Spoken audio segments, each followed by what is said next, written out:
I don't think there's any place on Earth that feels so much like home to me as the Smoky Mountains.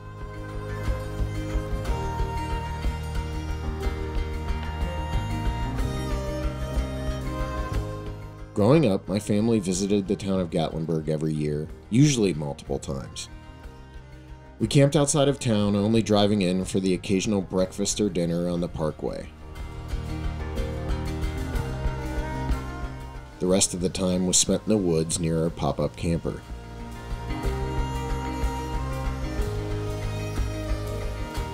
We knew enough not to wander off too far, but it wasn't uncommon to while away a day playing in the creek with my brother and sisters, or to kill a couple hours wandering dirt roads in the mountains. There was just something special about the place. During these years, my dad would point toward the mountains and tell us that your family is from just over that ridge.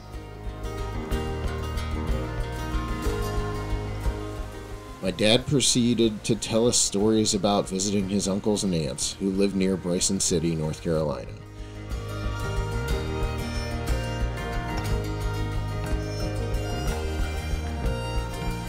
We'd hear tales about churning butter on old wooden porches and watching days pass by from the comfort of a rocking chair at the old homestead.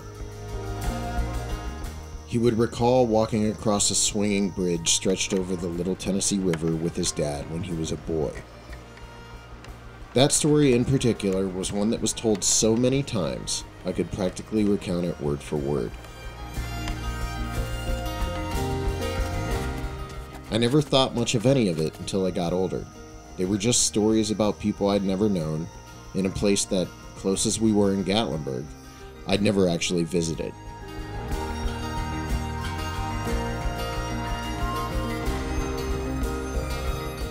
As years passed, I found myself returning to the Smoky Mountains again and again.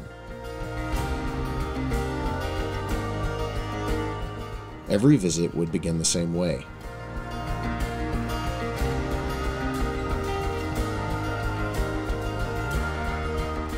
My first glimpse of those fog-drenched, distant mountains would inspire the same sense of belonging.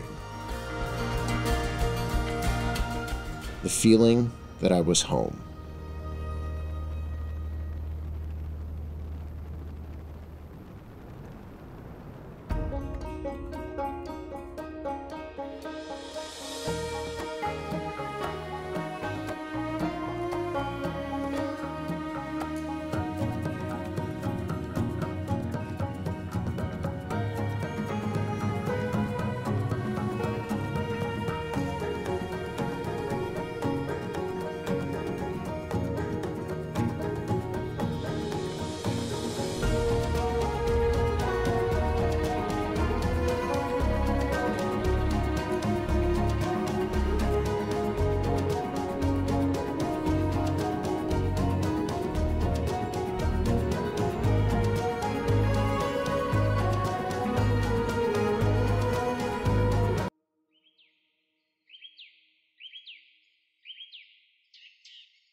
We are in the Needmore community that lies there near the Little Tennessee River. The Breedlove family, the DeHart family, these were people that were in here decades before there was a Bryson City, right? Oh yes, yes. What year would we have been in the area? We came in here, the Breedloves and the DeHarts came in here in 1828.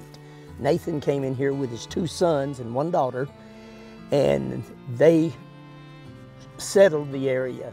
Back then it was homesteading, so they just, there's an oak tree, let's go over here a 1/4 mile, and let's go there a 1/4 mile, and then they'll map it out, and it became their property.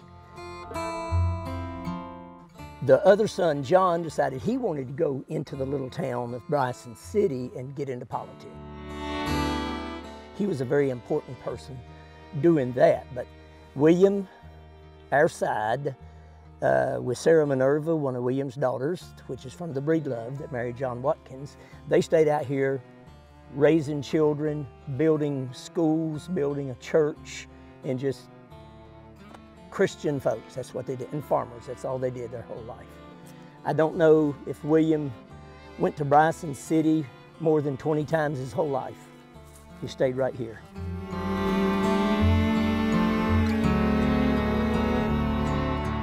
So which of the stones here is the oldest? The oldest stone will be this pale looking stone right here. That's Nathan Dehart, born 1781, and he died on the 10th of September, 1861. And beside him is his wife, we call her Grandma Catherine. What brings me to the area is kind of twofold. I wanted to have something to do with my dad that relates back to the family history. Yeah. That's important to me. The other thing that I'm here for is Bigfoot. You see signs of that, and you Yeah. see people's carved them. You'll pass a couple of places on the way to going to Bryson City. You can go in there and buy one of them. So it's a part of the culture in some way. Somehow it became part of the culture here, and I don't know the whole story of it, and never have really been able to find out any deep information. That I talked to someone the other day, and local girl, she said to me, she said, I personally have never seen one. I said, well, you know, a lot of people say that, but then they're warned about them. I said, what are some of the things in your family history that was passed down to you? Whistling. We never go in the woods and whistle. I wasn't allowed to. Interesting. I've heard a few stories like that. And then she said, we always closed our window blinds because we didn't want the boogeyman to come in. But I think a part that I remember is just the lore of how families were warned about things in the woods. Well, you told me when you were a kid, you heard about the booger man or boogeyman. How did you hear about it? I can remember there was an area where my Uncle Fred would go and wash. You know, he would go back up in the woods. I don't care if he had running water. He went up there to wash. That's where he took his, and it was a certain area, and you know, we just didn't go up there because they just put that on us, like, don't go up there. And it had kind of a weird vibe up there because of the thought of it, you know, and I'm sure that it was just something about not going up in them woods.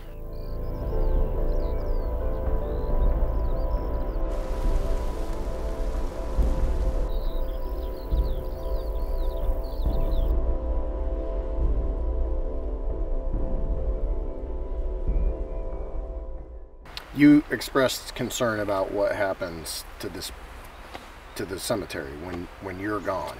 It bothers me because nowadays almost no one wants to take the time or the effort to come in and just do what we do. We come up here and weed eat. I come up here and talk to my granddaddies and put flowers on their graves. I don't know what's going to happen in the years to come when I'm not able to do it, or I'm resting right up there beside my granddad. I don't know. Well, I think telling the stories like you have been doing is a step in the right direction towards that. And as the only non-breedlove on this hill right now, I want to thank you for sharing your stories. It means a lot to be brought in to that, so thank you.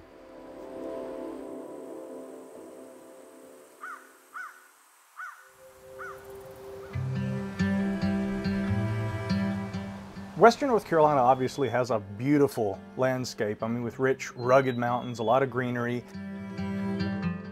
We have both the Blue Ridge Mountains and also the Great Smoky Mountains, which form a portion of the Appalachian Mountains. And they're some of the oldest mountains really in North America.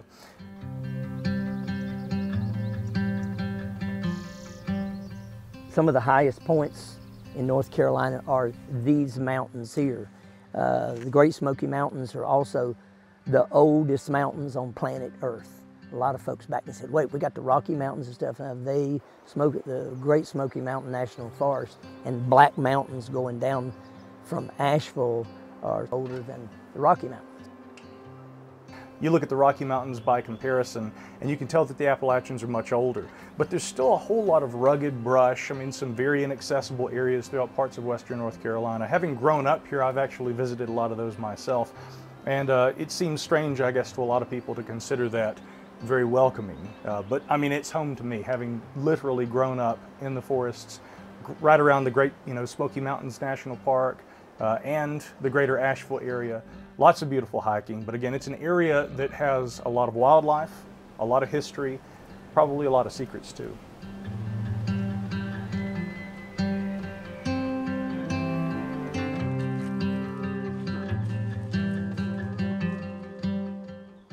My name's Jeff Carpenter. I'm from Sylva, North Carolina, so that's just up the road. I was Parks and Recreation Director there for Jackson County for 32 years. My family's been in western North Carolina since 1786. They moved here. The Cherokee territory was way bigger than it is now. And I'm real proud of my mountain heritage. If I can say real quick, like my family are what's called foxfire people. I grew up in the mountains. My dad was a mountains man, a mountain man. They wrote stories about my dad. His nickname was Old High Top. And it was kind of tough going raccoon hunting with my dad, but I started when I was probably about 4. And I've always been out in the woods with him.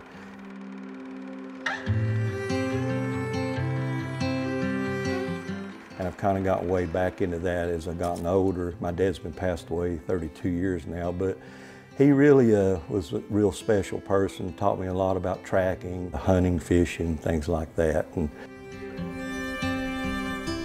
Well, the Great Smoky Mountain National Park and the Great Smoky Mountains, we have some of the most important parts of North Carolina. Clingman's Dome, 6,600 feet, all in Swain County. Yeah, it's really wooded. A lot of places, like where I live, is kind of secluded. Like I can walk out of my door and go up the mountain. A lot of trees. There are bears in the area and a lot of wildlife. Quiet in the woods. I think it's considered a rainforest because of the amount of rain that we get here. I mean, I'm sure there's a lot of like historic tragedy that's happened here too.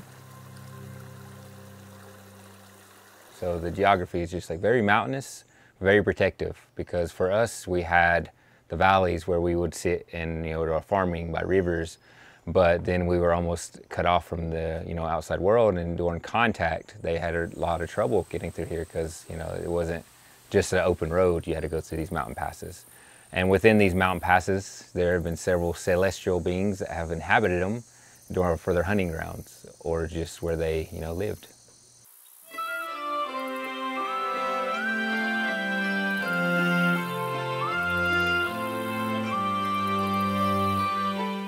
The very first settlers started coming in here probably in the late 1700s.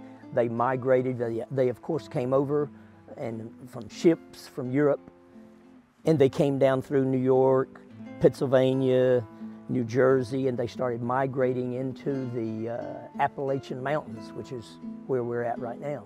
The Cherokee Indians, they welcomed the settlers that came in here.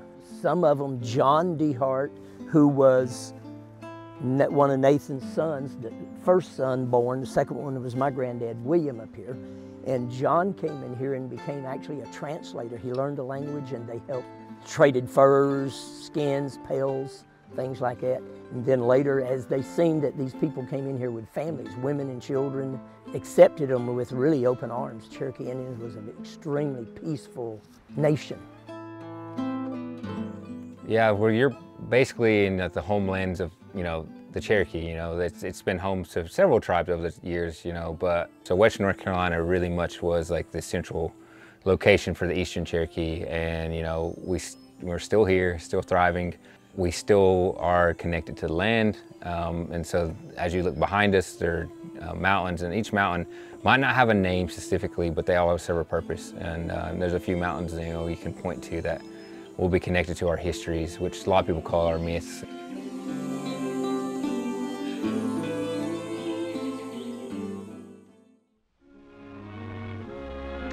national parks have distinguishing features. In the Great Smokies, there is being preserved a record of the life and customs of some of the most interesting of the early American pioneers. Colonists looking for a new and quiet land pushed south and west from the Atlantic and settled in these mountains.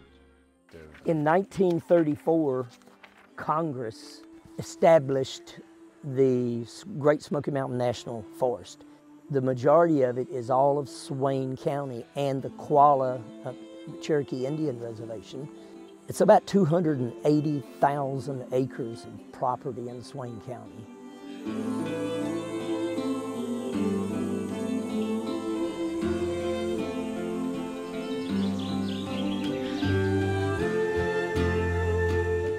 Years ago, this is where people didn't want to be. Like they moved the Cherokees to the reservation, they said, oh no, that's not a good spot. They won't like that. Now it's a place where everybody wants to be. It's just such a beautiful area, but it is a mysterious area. There's a lot of mystery and a lot of history here that goes way back, way before white people came here. And I think that's the most appealing thing to me. You know, it really is the heritage is here. And it sounds, I'm pretty much a spiritual person, so it leads to a lot of things, but my dad talks to me when I'm in the woods. It's just that way. Mm-hmm. You know, it's, sorry. No, you're good. It's hard to talk about my dad. Yeah.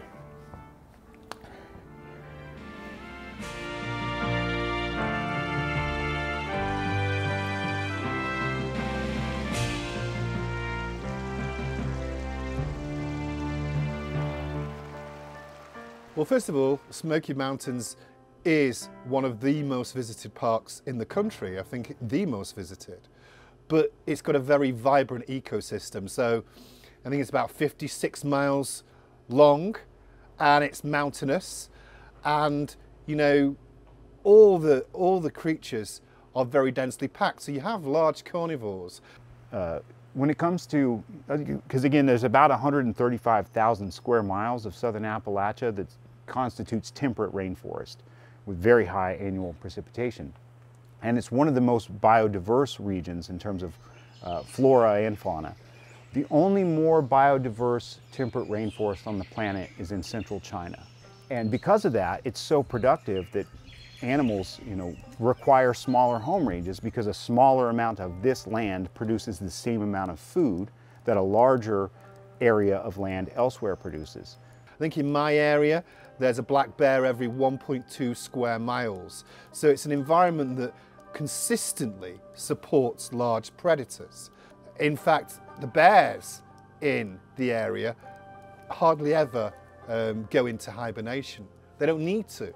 They can feed all year round. In the southern Appalachians, the average adult male black bear, which weighs roughly 250 pounds, usually has a home range that's on average of like 16 to 18 square miles. And so what you could sort of extrapolate from that is, well, there are more bears here because the more area you have, the smaller the home ranges have to be. Well, then you have more of those ranges in a given area, which means it sustains and supports more of those animals. And you'd think if Sasquatches exist as a species of large omnivore, as the claims and evidence suggest, then the same must be true of them, you know, that this would be the perfect sort of habitat because it is more productive and it produces more food. So I think that it's what's important about this part of Appalachia that people don't really recognize is when you're talking about Bigfoot, you know, whatever Bigfoot was or is, and when you look at the terrain here, people don't realize how rugged it is and actually how much food is here. You know, something that would be that large would be in the Pacific Northwest would need a lot larger area to be able to survive, whereas in Appalachia, you know, it could maybe survive on, you know, 50 square miles or something like that because there's an overabundance of food here everywhere. When we were walking around the woods yesterday, we would see all types of game trails and just different food plots that DNR had put out or naturally occurring foods. They weren't even being eaten because there was such an abundance that it was just too much for the animals that are here to eat.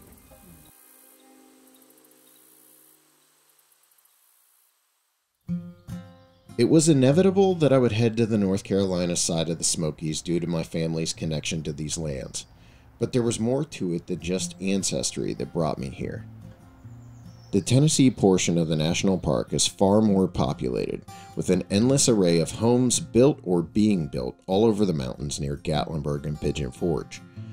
I didn't want to deal with mountains of tourists while trying to explore the mountains themselves. Beyond that, the North Carolina area around Bryson City is relatively unexplored and under-researched when it comes to Sasquatch. There just aren't as many people here in general as other parts of Appalachia, and due to that fact, the only reports that trickle out of here come from Jeff Carpenter or from reports filed online. I knew that to properly investigate the reality of Sasquatch so close to where my family hailed from, I needed people who understood the culture of the area and its geography. Not to mention investigators who had their own research-backed theories on how Bigfoot could thrive in a place as difficult to navigate as the Smoky Mountains. To get to the bottom of the Appalachian Sasquatch mystery, I enlisted the help of my friend Mark Matsky, who has joined me on similar trips around the continent. We turned to one of the few men I consider an expert on the topic of Appalachia, Russ Jones, whose books Tracking the Stone Man and the Appalachian Bigfoot help document this overlooked part of the country and its place in the broader unknown primate topic. Alongside Russ, I wanted Bigfoot researcher and podcaster Matt Pruitt to join us. Pruitt wrote his own look at Sasquatch titled The Phenomenal Sasquatch, a book with a heavy focus on Matt's investigations into sightings taking place around Appalachia.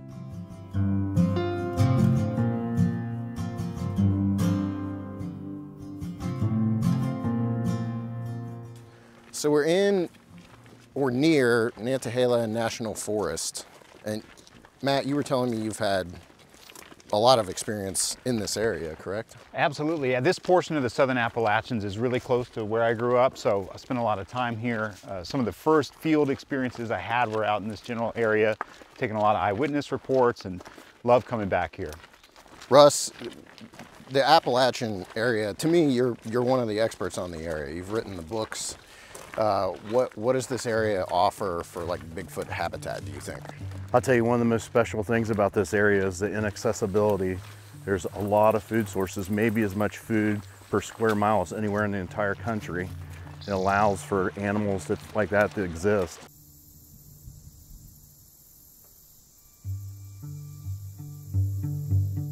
Mark, what's your read on the area so far? You've only been here for less than 24 hours. But yeah, well, my original exposure to Appalachians is the foothills of southeast Ohio.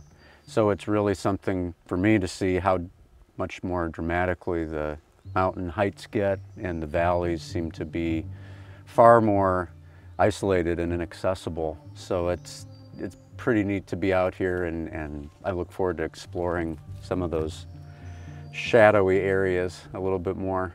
For years, we've heard about the stories of wood boogers and the spirits in the woods and boogeyman and all that kind of stuff. What I'm most interested in is exploring how much of that lore has been built up through the proliferation of podcasts and the internet in an effort to make this out to be sort of the mecca of Bigfoot in the South. Right, and at the same time there's a culture of storytelling that's here that maybe predates or is parallel to the Bigfoot Sasquatch stories that I think is worth looking into to see how do those two things weave together, if they do. Matt, have you spent a lot of time like researching in the area, and are there any stories that you specifically remember that stand out, like sighting stories or anything? Oh, a tremendous amount. Because I started researching in Southern Appalachia in about 2002. So in the beginning it was trying to find local witnesses in this particular region, and then also finding historical accounts. And so very early on I was able to find a lot of accounts that predated the year 1900 that described what is, for all intents and purposes, a Sasquatch. Although the nomenclature was different because, you know, Bigfoot is coined in 1958, Sasquatch is coined in 1929. So prior to that, it could be a host of different names. And so you had wild man, obviously, and variations of booger like wood booger, woolly booger, etc. And then some of the references are even like, they call it the what's it or the nondescript. But when you read those accounts, I mean, it's, you know, significantly larger than a human, 7 feet tall, disproportionately broad shoulders, no constriction at the neck, long arms, covered in hair, etc. So not only is there a long historical record, but obviously in the modern era, 20th century reports. I mean, I was able to find a number of local witnesses across southern Appalachia. And then you have amazing folklore like the story of Boojum, which is from the Balsam Mountains, a little subset of the southern Appalachians. But so it is permeated throughout the culture historically and in modern times too. In Appalachia, about 80% of all the tribes had a name for Bigfoot, whatever it happened to be. One of the things I found most appealing about this area is that in most of the country, if we have 2 or 3 Bigfoot reports in a general area, we consider that a lot of potential. But just in this one area here, there's around 20 different reports. So historically, and even in modern times, it's really an active area. Awesome. I want to get out into the woods and talk to some of these witnesses as well and try to establish whether or not there still is a heavy presence for Sasquatch in this area, because these are the homelands, as we jokingly used to call it in my family, because a lot of my dad's side of the family is from this area. Seeing if those, you know, my interests, Bigfoot, align with my family history in the area is something I'm excited to do.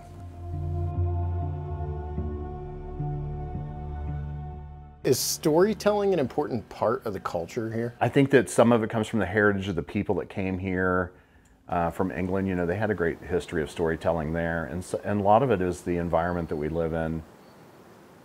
You know, it's not like the flatlands that we have in the Midwest or, you know, say down south where you can see great distances. You know, this one's full of mystery and people that have disappeared over the course of time. But in many of the places on Appalachia, it's foreboding. There's poisonous snakes. You can't see more than about 20 feet off the trail.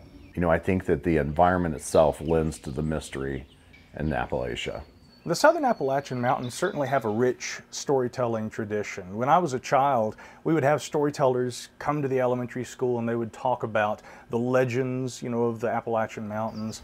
We would travel over to the Cherokee Reservation and we would listen to the indigenous American traditions about these mountains and about the heritage, you know, the folk tales, the beliefs, the customs. So that's definitely a rich part of the heritage of this region, both for the indigenous residents as well as those who came a little later. And growing up, that really kind of sparked an interest for me in the tales about the darker side of the Appalachians, you know, the stories about the monsters in the hills and things like that.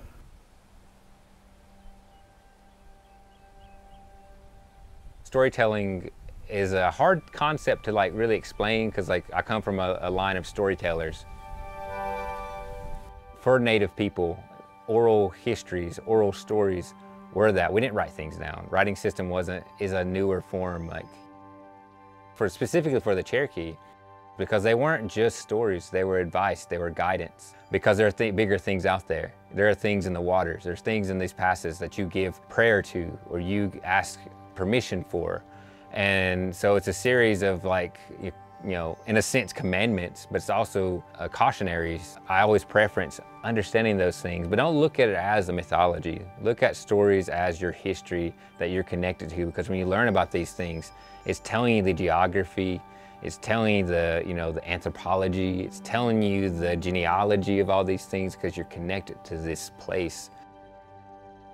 One of the particular legends that I loved as a child growing up and reading about it in the anthropological work of James Mooney was a Cherokee Indian legend involving Sulkalu, the Cherokee god of the hunt. The story goes that Sulkalu was a slant-eyed giant who lived on a mountaintop. And is particularly aggressive, not a pleasant creature. It pulls up trees, is not friendly, and that's the closest thing I can think of that might relate to a Bigfoot. He's a giant, the keeper of the game. He's the one that, you know, would do the hunting and everything for the people. And even before we were here, Tsukala was just kind of a game reserve. He's like not a game warden, but looked over everything. There's varying degrees of who Tsukala was, but for the most part, we kind of just understand that there are things that, and guidance that was left by Tsukala, and that's one of the kind of inferences of Tsukala Rock is like, it was like a map or something for us to follow, or maybe it was a map of, you know, the stars. And, you know, at one time there were probably people that were, you know, understanding those things. And over time, because of of everything around the world, you know, we've been disconnected from that. And specifically, the reason it's kind of went that way is because of the rock that still exists and is up near Cullowhee, North Carolina. According to legend, Sulkaloo leapt from the top of the mountain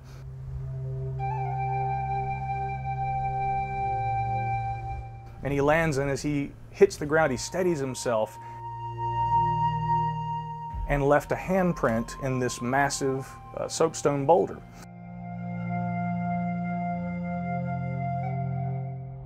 And you can go there today. It's actually known as Judicula Rock, Judicula just being sort of a bastardization of that indigenous American word Sulkaloo. But there is indeed a strange marking, several strange markings on the rock, but one in particular that they say is the likeness of the six-fingered hand of Sulkaloo. Now, I'm not a Cherokee historian, I'm not, but I grew up here and worked with, you know, we spent, I can't really say the money we spent at Judicula Rock, but we had an archaeologist work with Eastern Rock Art Society, Scott Ashcraft with the National Forest Service, he's an archaeologist, and Western Carolina University and the Cherokee. And that thing goes back 2,000 years probably AD, the carvings on it. And it's about Judicula, supposedly his handprints there.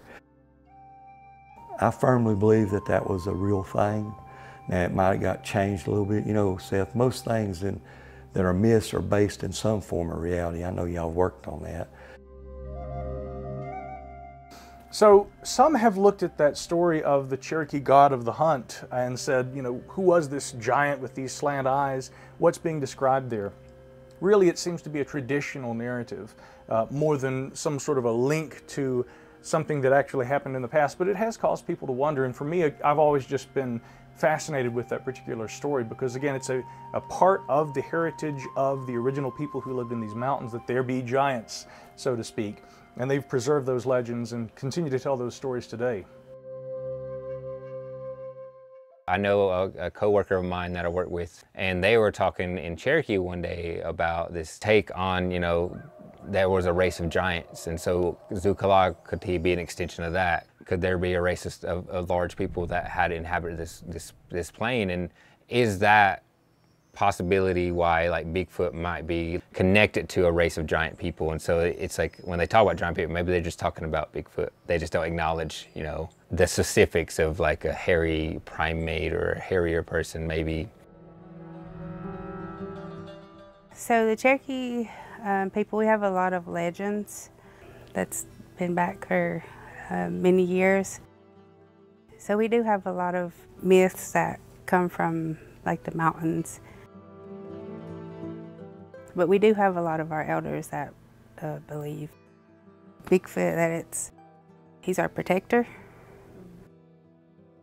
So there are some local native traditions that some might connect with the modern idea of a relict hominoid or Sasquatch. Now, one that comes up from time to time is a creature known as Chickley or Kickley Cudley. This is essentially kind of a large wild man type character, in some ways perhaps similar to the Midwestern traditions involving a creature known as Wendigo. So there's a word that I encountered that I believe would be pronounced, and again, you know, not being of indigenous descent, I wouldn't want to get this wrong, but I think it's something like Iskina.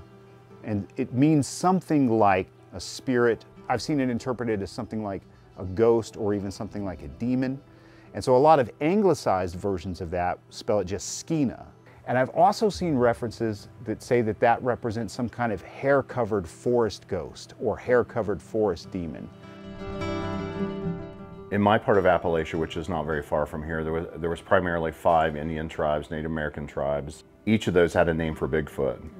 And so that's why I chose the title Tracking the Stone Man for the first book, because that was the Cherokee name for Bigfoot, or one of the names that they used for Bigfoot.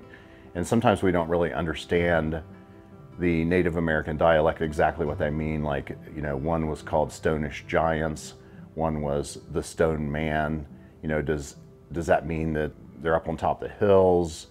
Does that mean that they're camouflaged like stones and hard to see? Is it because, you know, one of the behavior traits of Bigfoot is throwing stones at people? You know, so we don't really understand and don't have a good interpretation of what it meant to be that type of relationship the Native Americans have, but I think it's clear that it's always been part of their culture, and it goes back the whole time that they've been here. Some people will say, well, anything to do with mythology we should dismiss. And I think that's unwise. Having spent a lot of time working with tribal peoples in different parts of the world, sometimes the mythology can bring on unknown creatures. It's just the descriptions might appear more embellished during the translation, but often these stories do have a core of truth to them, and it's getting to that core of truth which is important. You know, when I was collecting a lot of information in the early days, I mean, this proposition was sort of laid in front of me about, you know, could the Sasquatch phenomenon represent real biological animals? Like, could there be a species of ape behind this legend, or responsible for the legend, the folklore, the oral traditions? For me, the first area of investigation was historically. Okay, well, if there are such animals and they're here, well, they can't have been new arrivals, and so it should be reflected in history. And because I wasn't aware of the history, I thought, well, I should look there first. And so beyond the non-natives, like European settler accounts, looking into indigenous oral traditions and artistic representations was very important.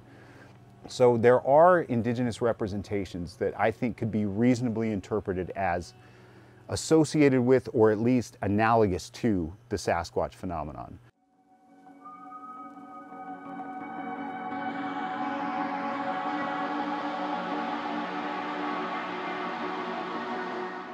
Definitively, storytelling is part of the fabric of Appalachia. Yes, it's been prevalent since long before the first European settlers moved into the area, and there's probably far more historical significance to be gained from the oral traditions of the indigenous people who lived here for thousands of years before those settlers set foot on this continent. But I'm continually moved and excited by the historical roots of the subject of unknown creatures in our oral and written traditions. Obviously, a sort of rule set has been passed down for generations that still exists today. My dad experienced it firsthand when he was told not to whistle in the woods, but there are far more of these stories than we might ever actually manage to document. Rules like keeping window blinds closed at night so the boogeyman can't see you, about running away if you hear your name. There's no doubt these sorts of legends exist around the world, and even here in North America we can find variations all over. The question is, where did they originate? Did the settlers themselves encounter Sasquatch? And if so, were those stories also passed down? My dad was talking to a local yesterday who told him when she was a kid, she was told never whistle in the woods, always close the blinds at night, regardless of, you know, like how deep in the woods your house is. Have you heard any of that? Well, those are Appalachian stories. That there's rules about the not whistling, and also the other one is if something calls your name in the woods, which I think is interesting, don't call back, just go as quickly as you can. There are stories about that, and I think farther down the Appalachians in Georgia, they talk about the booger, and it's more sinister. So definitely there's a mythology around it, that it's not a friendly creature. Even if you go back to the Cherokee traditions, you go back to the stories in 1871, you go back to the local Appalachians, it's not friendly. It does not want to be your buddy. Yeah, the whistling at night, I'm not sure. From my experience, it was just don't play at night, because you're inviting somebody to play with you. You know, there were cautionary tales of make sure you know your path, break a branch, make markers, because, you know, when we zoom steed, they might want to go play with you and take you further and further and further away. So be sure to, you know where you're going, because they can change a path. So if you break that branch, you know where you're going. You know, if you hear a certain bird, you know, go home, because that bird's telling you there's something back there.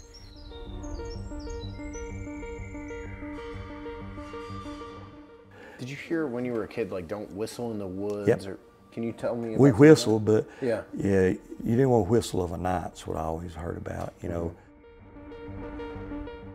There's a place called Devil's Cave. There's a Devil's Courthouse, which is really Judicola House. So there's a lot of things that were named after certain things. Now, what they're naming a devil, who knows? So a lot of people call that the Cherokee Devil. They say he's a giant. So that's one reference to Bigfoot. I wasn't thinking back of my grandma like we would be playing outside. And I just remember her telling us, like it didn't hit me until just like a couple years ago. We would be playing outside and she would tell us like when it gets dark, you know, to come back in the house. And she would say, if you play after dark, the big man would come and get you. And I always wondered what she was talking about. And then now after, you know, reading and just wondering about the Bigfoot myself, I'm thinking like, well, I wonder if that's what she's talking about. You know, of course, in Appalachia, there was other names for Bigfoot, and I know that you've heard from other people and people that we've interviewed while we've been down here. I mean, there's a lot of local legends and names for Bigfoot.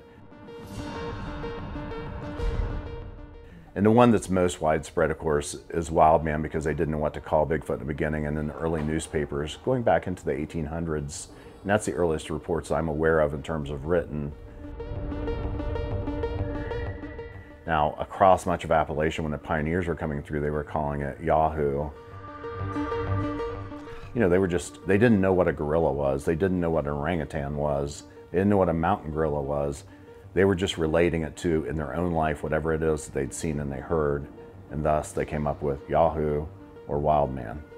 There's also, real quick, like Boojum, which is famous now for the brewery, but that's in Haywood County. He was a wild, hairy man. He'd come into mining camps. And then Hootenanny, if you hear a hoot or a whistle, Hootenanny's trying to find Boojum, and Boojum's whistling and hooting back, which is an interesting story for the 1800s. Oldest historical report you're aware of? There are reports from North Carolina and from the surrounding region that date back well into the 19th century. Now, one of the earliest and most interesting reports to me comes from Watauga County, beginning primarily in 1877. The more well-known report begins in 1878. It describes a 6.5-foot tall, hirsute individual with sort of a conical shaped head, essentially the classic description of a Sasquatch. Doing a little bit of deeper reading, I actually found that there was a similar newspaper in Wilmington, North Carolina the year before from the same county that seemingly described the same creature having left footprints in that vicinity. And they describe it, of course, in the parlance of the day as having been a wild man. Certainly. Well, there's one that comes to mind that I'd put in my book that came from the Globe Valley, which isn't terribly far from here. It's in western North Carolina, and it's part of the southern Appalachian chain. A gentleman who resides near Fairview, Watauga County, writes us that in company with several gentlemen, he went out prospecting in a portion of the Globe Valley. While in the heart of the valley, some miles away from any habitation, their attention was attracted toward a peculiar specimen of humanity, some 40 yards distant. One of the gentlemen gave a yell and jumped toward the wild man when he started towards the party with a few steps, stopped still and began to pound himself in the breast with ponderous fists. Suddenly he turned and bounded off with the speed of a deer. They searched the balance of the day, but nothing could be seen of the object of their pursuit. During the search, they ascended the crags of Blowing Rock and discovered a small cave, in which was found a bed of leaves and many bones resembling those of the opossum. Our correspondent describes the wild man as being about 6 feet 5 inches tall, with broad shoulders, long apish arms, smooth face, and funnel-shaped head. His body is covered with dark brown hair, near 2 inches long. His head and a greater portion of his forehead is covered with long, luxuriant, dark red tresses. I have another story of a logging camp allegedly shooting one in like the 1910s, but they described it as a monkey with no tail. Now keep in mind, during that time, they knew about monkeys, but they didn't know about gorillas with no tail. The oldest historical stories I'm aware of are the newspapers in 1871, which carried stories of Bigfoot-like creatures. The Bigfoot-like creatures were aggressive, particularly towards men, but were very keen on abducting women. And that interested me actually, because in a lot of the Mongolian stories, there's a tradition of them wanting to abduct women. Yeah. Now, the two stories and legends, so we're talking about papers, remember, here in 1871.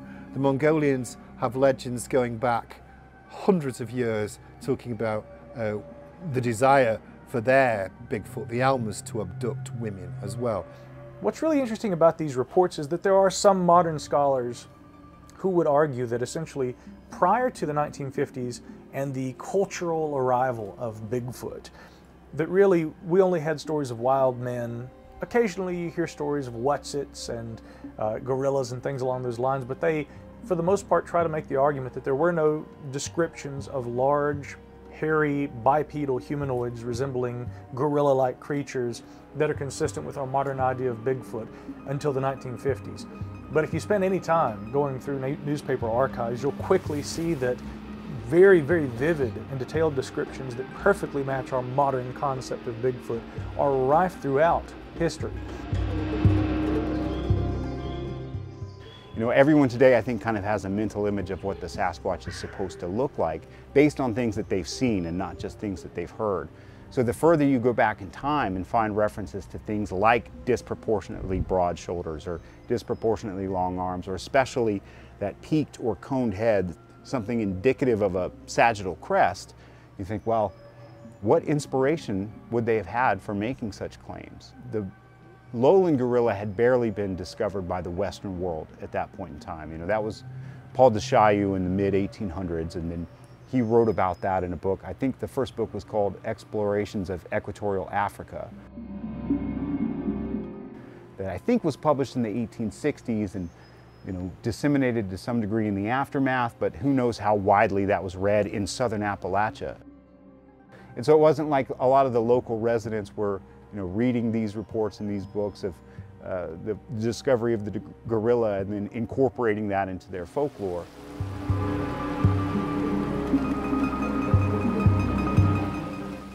Is there a Great Smokies story that's kind of a quintessential Bigfoot story? I think it's more about disparate experiences. For me anyway, doing my research, I think if you're talking about what the Smokies would be most known for, it would be the disappearances. The Dennis Martin story is almost iconic, and that's why I mentioned that as one of the focal points of research here. We can't sometimes find evidence of somebody that just disappears almost under our noses.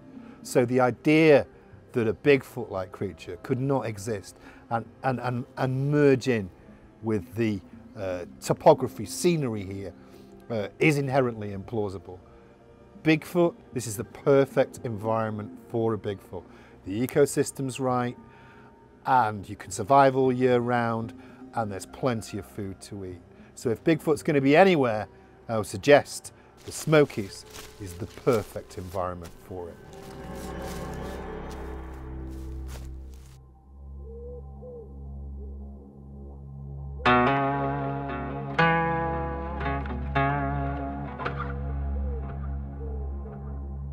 Maybe it's the dark, mysterious, shadowy valleys of the Smokies and Appalachia as a whole that invites us to wonder what lies behind the mist, or to let our imagination run wild with speculation as to what lurks behind every tree.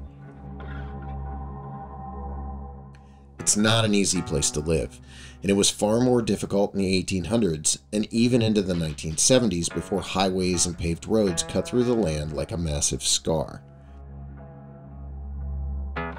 Just surviving here was never easy, as stories of my family carving out an existence in Swain County can attest. Years of hardship, sickness, and death marked those early years. A handful of unmarked small stones in the Breedlove Cemetery reminds us of the deaths of many of my ancestors who were lost to the Spanish flu as children.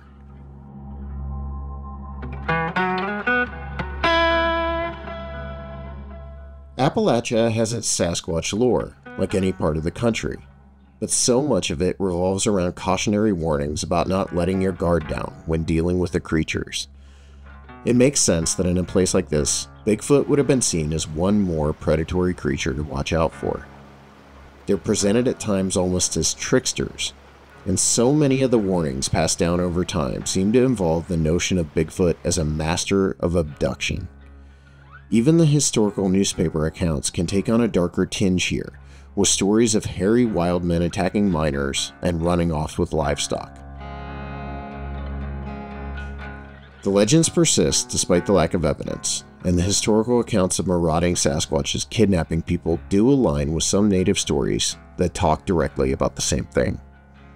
An entire cottage industry has grown up around the spooky killer Sasquatch stories that have grown out of real missing persons cases. Two particularly well-known cases originate right here in the Smoky Mountain National Park.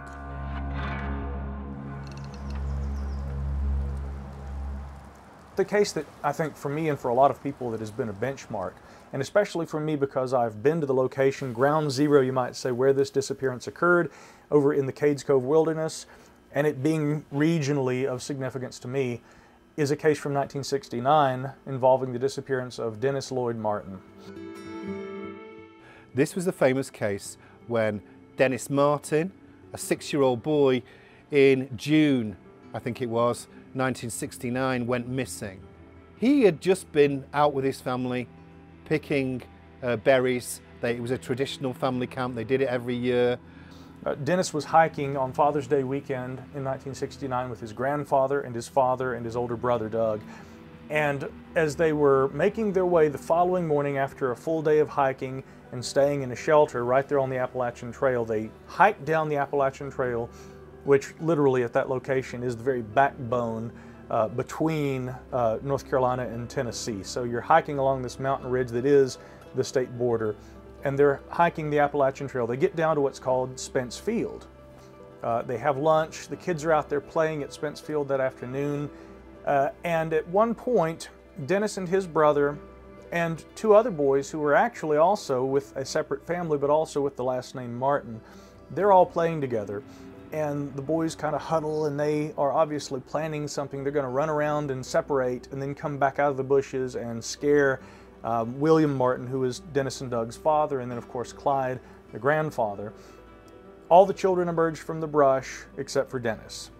Now, according to the National Park Service documents about this case, William Martin said that Dennis had only maybe been out of his sight for what he judged to be 3 to 5 minutes. And one minute he was behind a bush, and the next minute he was gone. And they never found any trace of him at all.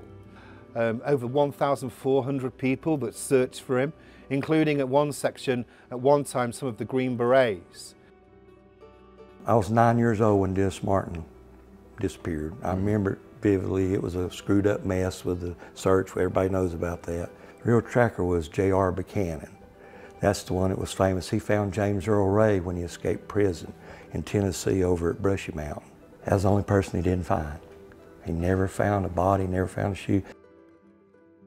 On his deathbed in the hospital, that's all he'd talk about. He didn't know what happened to that kid. I don't know about the connection of those things. I will tell you here, we do have a lot of missing people. I think the reason that it got conflated with a host of other mysteries is that he basically, as I understand it, because I'm not intimately familiar with it, but basically disappeared in essentially broad daylight under the purview of multiple adults. And in a very quick period of time, you know, he's there 1 minute and then he's not, and they immediately start to search for him, and then that search grew and swelled, and obviously I think they were hampered by weather and torrential downpours and a number of other things. So the search continues for several weeks, and there's next to nothing that's found, with maybe the exception of a single little, what appeared to sort of look like an Oxford shoe print, and Dennis had been wearing little Oxfords at the time that he vanished. There was very little else that was found. But there is a really interesting aspect of this case that essentially occurs on the same day of Dennis's disappearance. There was a man named Harold Key who, along with his family, had been hiking at what was called the Sea Branch Trail. And as they're hiking up into the forest, they only get a few minutes up the trail when Harold Key says he hears what various descriptions would recall as a shrill, sickening scream. This scream appeared to come from what Harold judged to be the north, but he wasn't certain. Then they see this sort of disheveled looking person running out of the forest. Now, if you read articles that appeared in, for instance, newspapers like the Tennessean at that time, the description is somewhat vague. It's this dark-figured, rough-looking man. But there was an interview that was done just prior to Harold Key's death, just a few years ago, by law enforcement officer Mike Bouchard.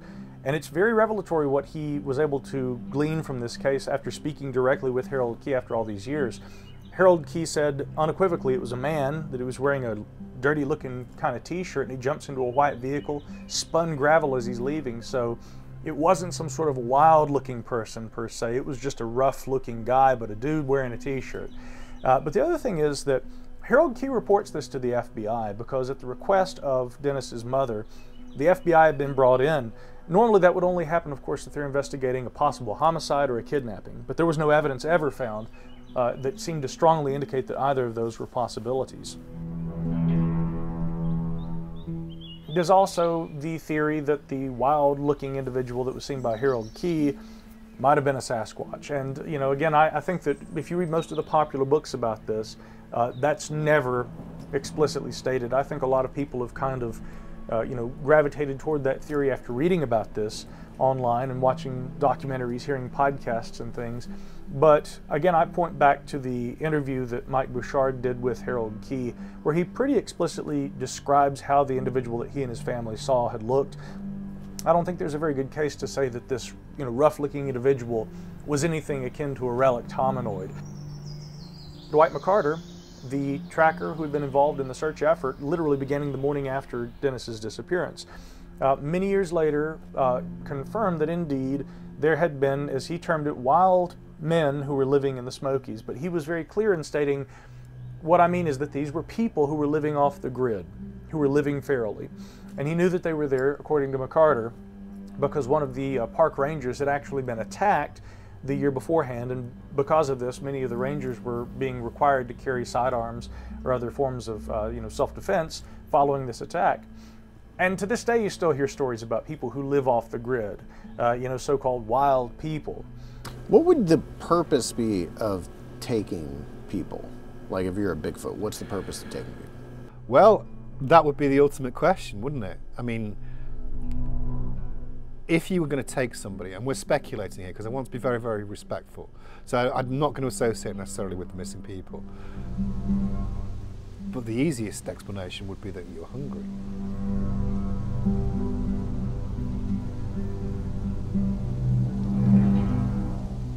There are also some high-profile disappearances that have occurred, and I always try to tell people the fact that people have gone missing should not dissuade people from wanting to enjoy the national parks. If anything, it should be a reminder that you've got to watch your back. You have got to be careful. There are two cases that probably stand out to me more than others. The first occurred in the mid-1970s. It involved a girl named Trini Gibson. She was maybe 16 years old. She was hiking with a group of peers, you know, people her age, and at one point she was in between two smaller groups in this larger group. The group behind her said that they observed Trini looking off to the side of the trail, and she kind of leans in as though she's looking at something and steps off the trail for a moment, and they never see her again. Now, there was no evidence whatsoever of foul play. There was really no evidence of anything. And the most baffling thing about this case is that this girl is literally within a few feet of her friends who were walking behind her and just vanishes into thin air. And admittedly, there are a lot of cases like that, especially in the Great Smoky Mountains National Park.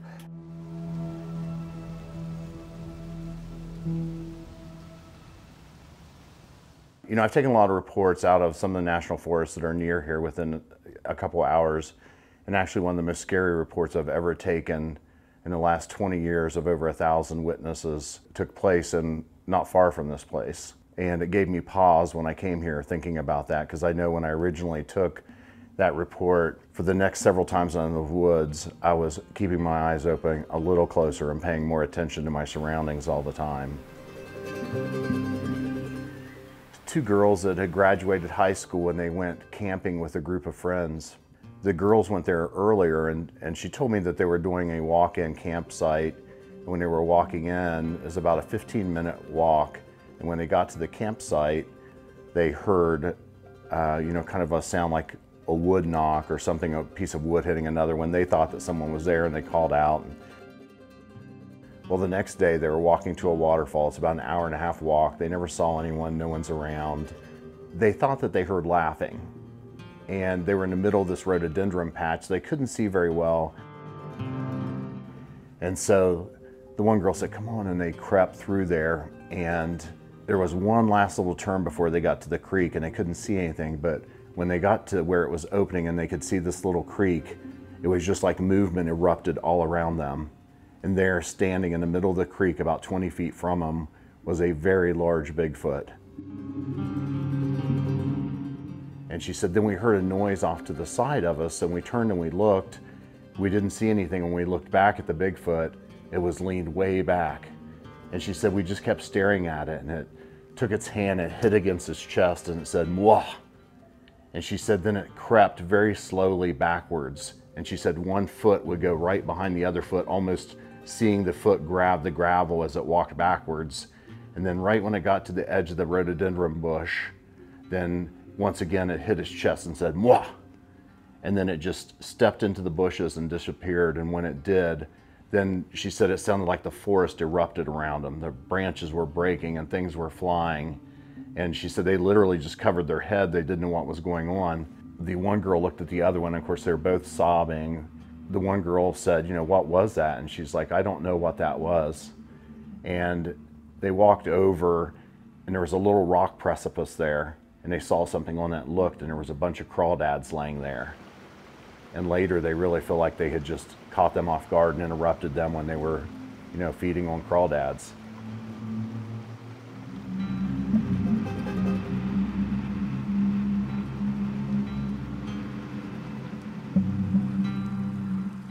It took about 2 hours for her to tell me the story, sobbing off and on while she was doing it. I wrote up the report, typed it out, and sent it to her, asked her if it was similar to her experience. And I think that made her feel better. I know that now she's told her story a couple times.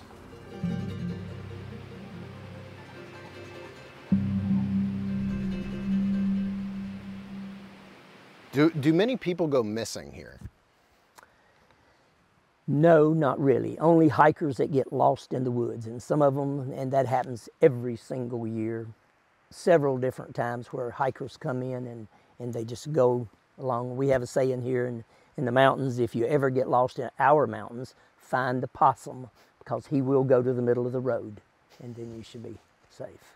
And I know that there's a sort of a trend with the Sasquatch subject that, you know, people are always gravitating towards scary stories because they elicit a response in us. Again, I think people's propensity to want to see something, you know, monstrous or scary in the wild and have that be an explanation for this strange disappearance that is so sadly unresolved makes it a good receptacle to hang the veil of the Sasquatch onto, or probably any other cryptid or unearthly force that people wanted to. You know, when you have that sort of void, you can populate that void with the contents of your imagination pretty quickly, and some people have very powerful imaginations. A lot of people will have heard of the Dennis Martin story, they really will. But there's another story which I found even more intriguing, which is that of Mike Heron. And Mike Heron disappeared in, I think it was August 2008. He's in his 50s, he lives in Maryville, which is where I live, and he's also got a farm in the Happy Valley region, which is on the edge of the national park, so it's right there. One day, Heron disappears, vanishes. His kids go to look for him, and when they go to look for him, his car is there, his truck, in fact everything's there, everything's there. You take your wallet with you, you take your truck with you, but when they go and explore, and I've been to this place, it's called Bluebell Road, where I think his ATV was left there. His ATV does not have the kill switch on, it's like he was in gear, yet he's completely disappeared. And they get these cadaver dogs out. When they're getting these cadaver dogs out, they find no trace of him. Yeah. So what you have is a man with no emotional problems, stable family life, happy with his wife and his sons, doing well for himself. He's got a farm, a successful business in Maryville, suddenly vanishes. And his ATV is in gear. Now that's weird. They do this massive search. They have cadaver dogs, dogs which are trained to look for dead bodies. They don't find him. They don't find him anywhere. It's important for me to caveat what I'm going to say next with Heron, because I don't know, and again, I don't want to be disrespectful, but I think Heron saw something, and I think that's what happened. I think he was on his ATV, blood went to his head, and he saw something, and that something may well have taken him. That's speculation, but it's what I think, and that's why I keep going back to that area, because I want to see the thing that he saw. Now, there are stories, I think, which are interesting about feral people in this area. Are we talking about just, you know, homeless people that are the modern day homeless people living in the park somewhere? Or are we talking about a tribe that has somehow existed inside the parks? I think that's a good question. And I think, you know, when we're looking for these sort of research, it's important to start with things like, I don't know, yeah? And the answer to your question is, I don't know. I've been doing some investigations and some research in the area, just outside the edge of the national park, because I'm interested in the feral people link and the potential link with Bigfoot. There's all sorts of speculations as to how these go. And I think that you have to make a distinction between the idea of wild people, or people living in the wild, living off the grid, from the idea of feral people, which is another theory. Some have proposed, you know, what if there are feral people who have been living in the mountains, essentially as the animals do? You do hear some very interesting stories like that involve literally people, disheveled-looking people with long hair and no clothing, who have been observed in some of the national parks and wilderness. So there have been other researchers who have posited that idea and who have said that they think that some of the Sasquatch mystery actually involves sightings of so-called feral humans or wild people. And whether or not that was in any way associated with the disappearance of Dennis Martin, that's anybody's guess, because the case remains cold.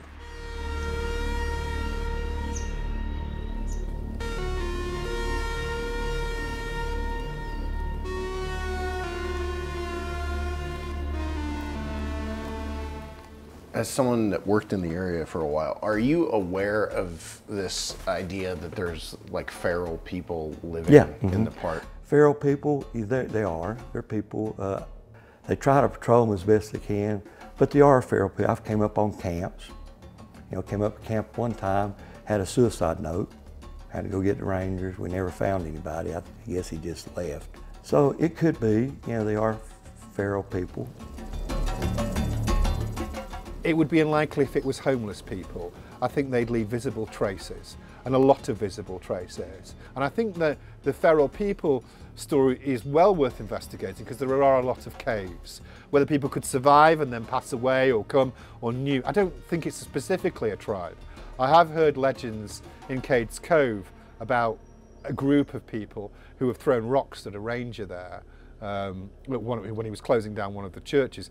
But I do think the feral people angle is an interesting angle as it's conjoined with the Bigfoot. You have a historical pedigree going back from the Cherokee to news reports, and then as you come on you hear these stories about feral people, or you're trying to find causation for how someone like Mike Heron would have disappeared, just vanished, and then you have the Dennis Martin case.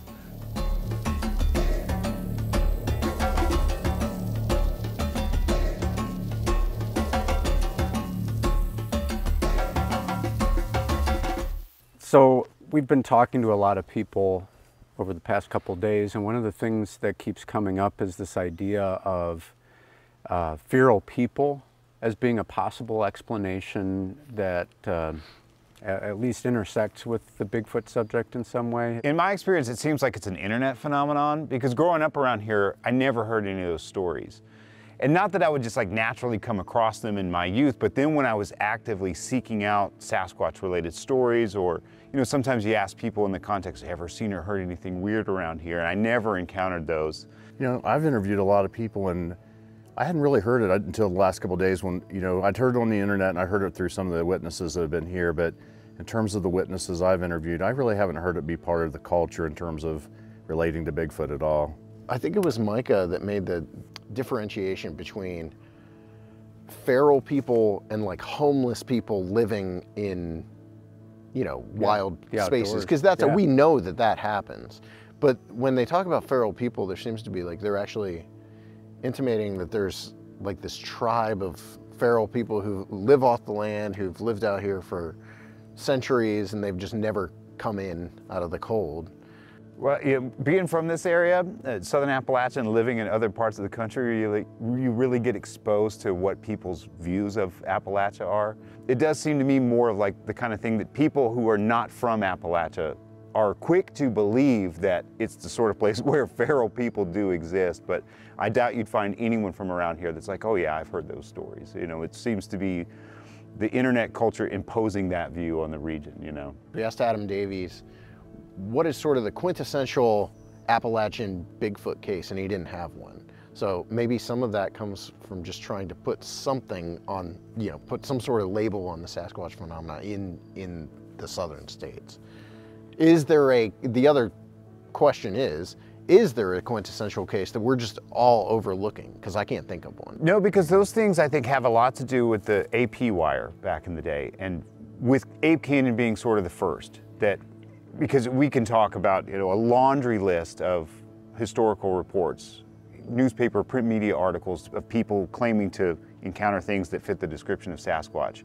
But for some reason, that one had some dramatic elements that made it spread far and wide, and a lot of places picked it up.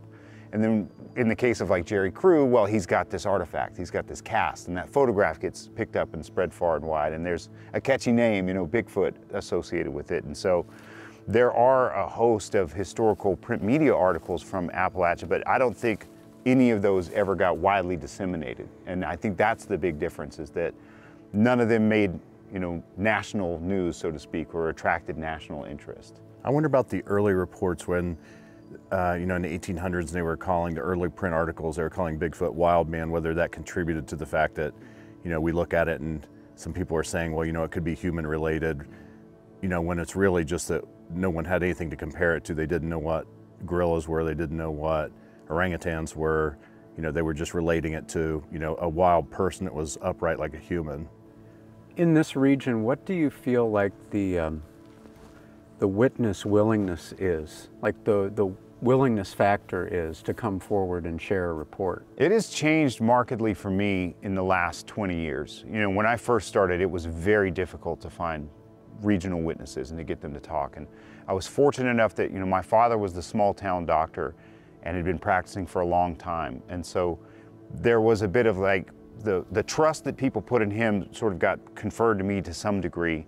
And so I had that as a benefit. But then subsequently, it's been difficult. I've really had to sort of work to kind of prove to people that, like, no, I'm from here. And there is that worry of, you know, an outsider coming in looking for a reason to judge or criticize someone. But you can imagine for a lot of those people, they're not going to, for me to come to them and try to tease out reports is one thing, but they certainly aren't going to report it to outsiders and invite them into their world for fear of ridicule. I mean, a lot of these people, reputation is one of the most important things, one of the most valuable things they have in these insular communities, and so you can understand why they might be reticent. Yeah, I think people are really hesitant not to talk to, or to talk to people other than someone in their own community. You know, a lot of my patients will pass on people because I'm considered one of them. And I think when you look at different films, different TV shows coming in, they always have a local, they always have somebody, you know, much like we've seen here, you know, somebody to make somebody feel comfortable, somebody, this is one of us, they're okay because you're okay. And I think that there's still a lot of that out there.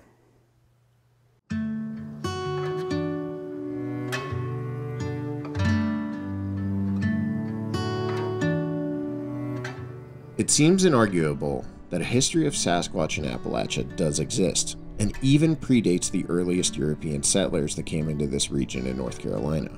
Some, including myself, might find ourselves wondering and even giving voice to the question, how much of the local lore is just lore, and how much of it has a basis in reality?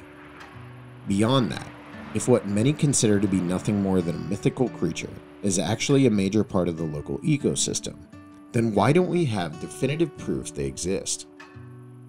Some of the answers to the former question probably lie in the culture of this part of the country.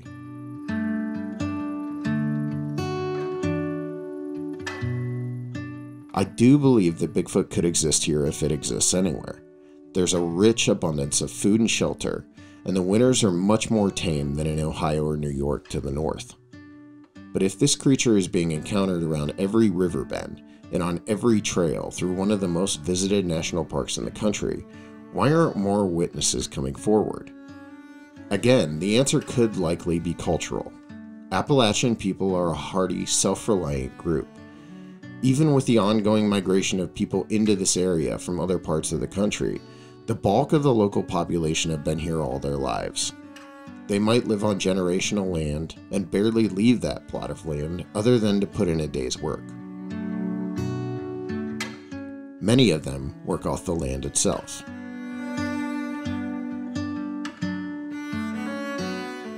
My dad's family, my family, is a good example of this. They came into the Bryson City area nearly 100 years before there even was a Bryson City, and they remain here to this day. When my grandpa Walter left the area in the early 1900s, it was due to an opportunity to make more money up north.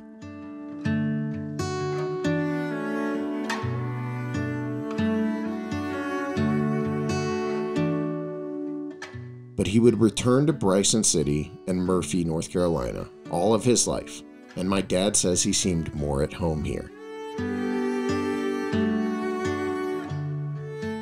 Appalachian people are hardy, and they don't view the outside world with any hint of a desire to fit in.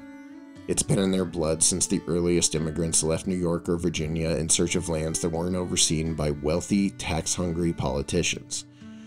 They found a future in a place far off the beaten path, and they pride themselves on making a go of it for generations. All of that is to say, whether you or I believe their Sasquatch encounter story or not doesn't matter to them. They had an encounter with a creature that is a part of the local wildlife, and that's that. It doesn't mean these sightings are any less impactful in their lives, but it does mean that many of the locals don't care whether you put any validity behind the creature's existence. Life goes on, and an outsider's viewpoint never did have much value here to begin with. Well, I'll start from the beginning. When I was probably about 12 years old, me and a bunch of the neighborhood kids would all get together and play. And we was up on our own property, we was behind, up in the woods, and we was up there building a fort like we have 100 times before. And there was probably 5 or 6 of the other neighborhood kids that was with us. And it was like any other ordinary day. And we was up there building the fort, and we heard some sticks breaking, like big sticks, off down into the thicket. And we looked at it, didn't pay no attention to it. And when we turned around, there was something propped up against a tree, sitting there just watching us. Like it wasn't trying to hurt us, nothing. I'll never forget what it looked like. Tall, I wouldn't say 7, 8 foot tall. It was probably the height of, probably the height of me. It was, of course, hairy from head to toe. Its face was more or less covered. You couldn't really see much of a face. But it was just propped up against a tree watching us. And I guess it was curious. And it scared us to death. And one of the neighborhood girls, she screamed so high pitch. I guess she scared it, but it took off. And whenever it took off, I remember it didn't jump. It stepped over the barbed wire fence and took off up the mountainside. And it was gone in just a matter of seconds. And every one of us was so scared to death. And our parents knew something had happened, and our parents went out and they went trying to look to find what was going on, and they never able to find nothing. But me and 5 to 6 other neighborhood kids all experienced that when we was about 10 to 12 years old. I'll never forget that. As long as I live, I'll take that to my grave.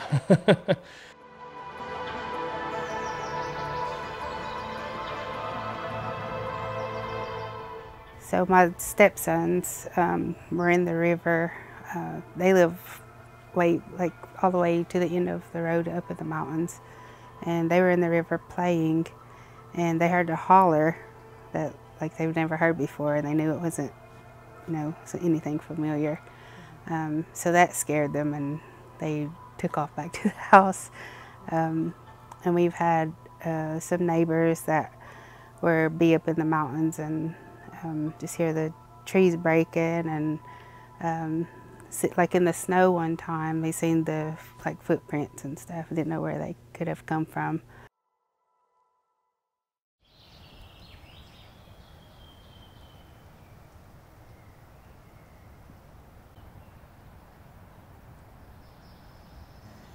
I think I was 11 or 12 years old. My sister was 14 years old. We had a ATV four-wheeler, and we were in the Wolftown community of Cherokee. Drove up the mountain, what we did a lot of times, and so we would drive probably about a mile up the mountain or maybe 2 miles up the mountain on old logging trails. One day, and I don't recall the season, I don't recall like the time, like the month or anything like that. I think that I was 11 years old. Yeah, so we started driving up the mountain and came to a point, an intersection that splits into 3 directions. And this is a place that we're familiar with. Like this is, you know, we've been up here plenty of times and we walk it or four-wheel it. We still walk it to this day. So we went into the middle of this fork and it kind of starts going down. I was driving the four-wheeler and she was riding, and there was a point where I started to feel different. It wasn't extremely significant, it just felt a little different than it normally did. And as we came down this little hill, we drove up and I stopped because there were 2 of them to our left on the side of the bank. And in that moment, like I always felt like it was a mom and a kid. There was one that was a lot larger and one that was probably 5'7", 5'6", and the other one was a lot bigger than it.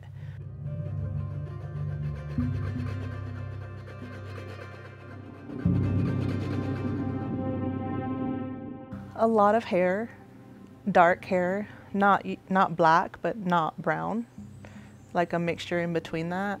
I don't remember the face, but I know that, and I keep referring to it as a her because it felt very motherly, like in the ways that like protective of looking back is something like I would do now as a mom. And, you know, as soon as like seeing us going down, but what I don't understand is why she didn't hear us.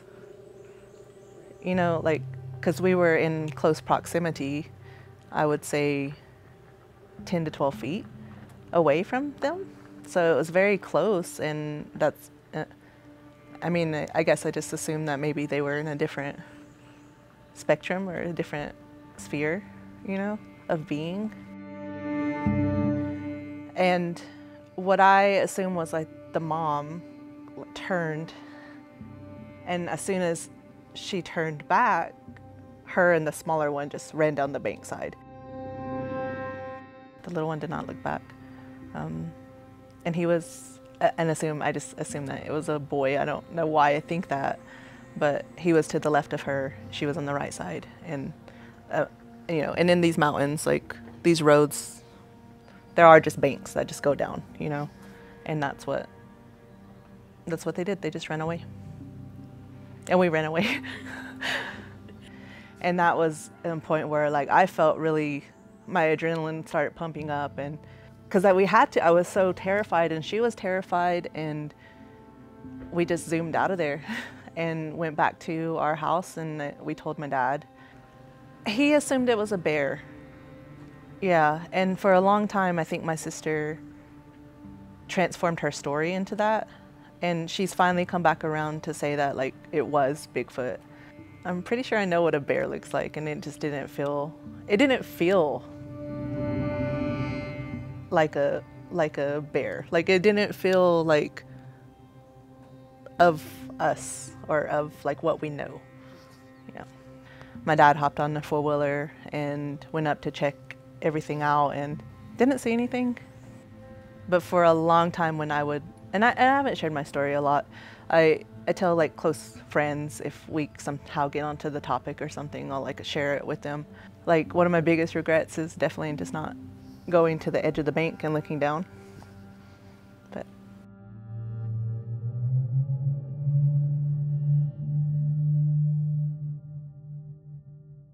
so one of my biggest first sightings of something you would say unusual or Sasquatch was 2015, I think it was June 23rd. The waxing crescent moon, you know, if people are outdoors people, they know the moon phases, that's a big thing. And it was a great night. So I left Silva about, I think it was about 10:15. I just told my wife, she's used to it. I said, hey, I'm going on a ride. I'll be back 3 or 4 in the morning, something.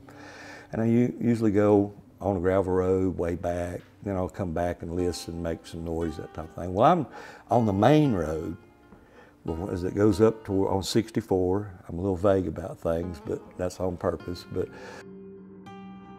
at the bottom of the mountain, I see 3 deer. I'm like, all right, moon's out, you know, it's 40%, I think it's 42% illuminated, perfect, you know, kind of dark, kind of not light, enough light. And I slow down. I wasn't doing about 30 miles an hour to it. It goes into a 2-lane road. I'm working my way up the mountain. As I come into this S-turn, I look and there's a coyote in the side of the road. And I'm just like, wow, this is perfect. There's a coyote. So I slow up thinking it's going to run across the road in front of me. As I get closer to it, I bet I ain't even doing 10 miles an hour now. It don't look at me, it's not looking at me, it's looking across the road. So as I get close to it, I just happen to pan to my left and off the guardrail, and it's really steep there. I see this very large thing with a little, I remember the dome head. It had a little dome head, and if you know anything about primates, the dome head from the back means the jaws below the shoulder. And I could see the back, the line of the back spine. I could see not fur, but hair. It was scraggly looking hair and massively broad shoulders.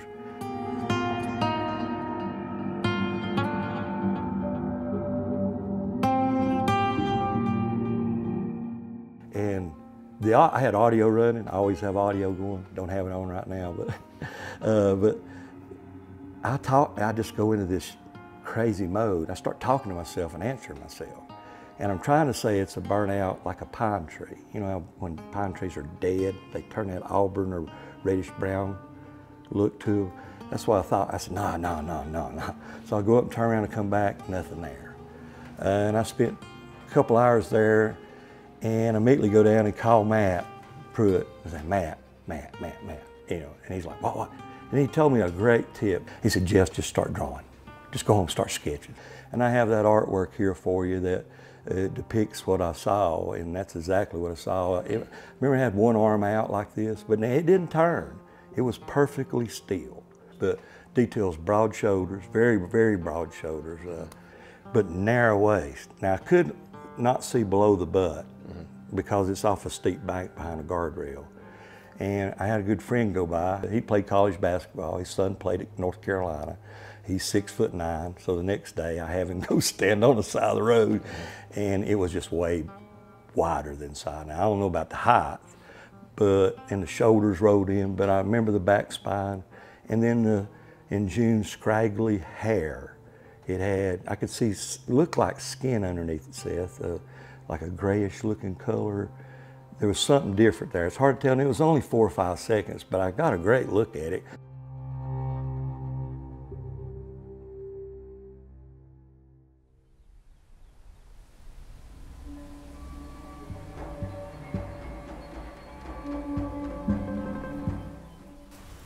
So without giving any away proprietary secrets, so to speak, what are some of the research techniques that you employ in the field that maybe are unique to you? I don't know if there's anything that would be unique to me that goes beyond something like, you know, I try to use a lot of the same techniques these days that a wildlife photographer or even a hunter might use. Now, I do really like to spend most of my time off-trail in roadless, trailless drainages, sort of secondary drainages that might feed into the nearest major creek that then itself feeds into the nearest major river. So wearing camouflage, trying to be stationary in places, you know, trying to be undetectable, and just, above all, the hardest thing is trying to be patient.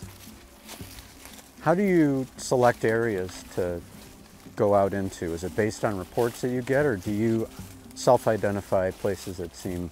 I prefer to look for viable habitat because, you know, a report more than anything is going to tell you where a person has been. And so if you're looking at clusters of reports, it's very often because that's where the most people go. So if you find viable habitat where there's a void of reports, usually that can mean, well, no one's going in there, which means maybe I would have a better chance if there are Sasquatches around, that maybe they are not as exposed to human intruders or something of that nature. So I prefer to look for viable habitat, places that support a lot of black bears, where there's a lot of bear sign, etc., and that's where I like to go personally. You guys went out today and scout out a location. Can you tell us where we're heading tonight? Certainly. Well, we're fortunate enough to be able to go right on foot from here into the national forest, and it looks like it's also, some of this land is managed by the state as game lands, essentially wildlife management area. So we were noticing that some areas look like they'd been planted specifically for wildlife like deer.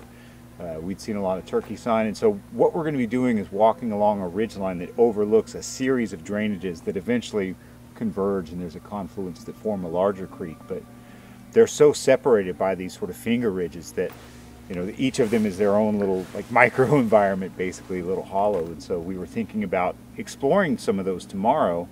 The idea tonight is to go out and sort of call into those as we move along, and if we get responses from one, then we'll know which one we should be scouting around in tomorrow. But yeah, I think that with the big access that we have here is we're moving high along this ridge.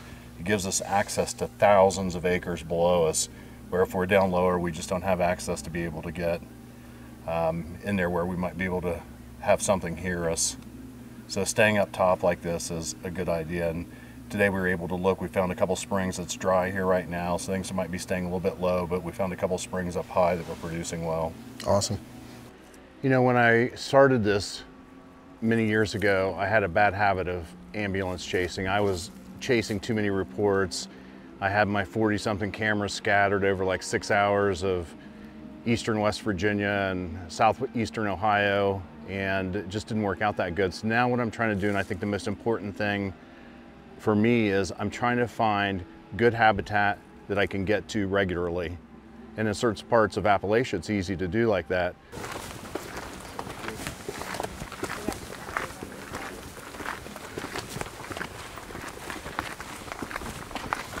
So then I do different things in different areas. Like in one forest, I may walk the same trail, the same path, the same ridge, wearing the same color shirt at around the same time of the day, just letting something get familiar with me all the time. Another place, I'm trying to be unpredictable. I'm walking whichever way at any time of the day or night.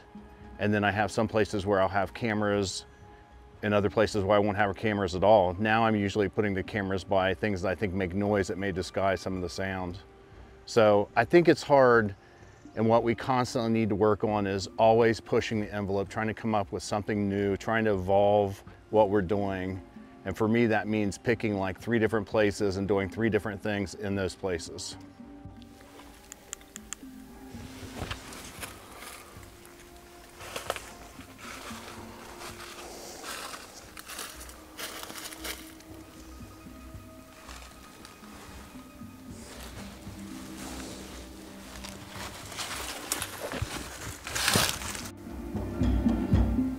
it's a very ambitious one. Mm-hmm.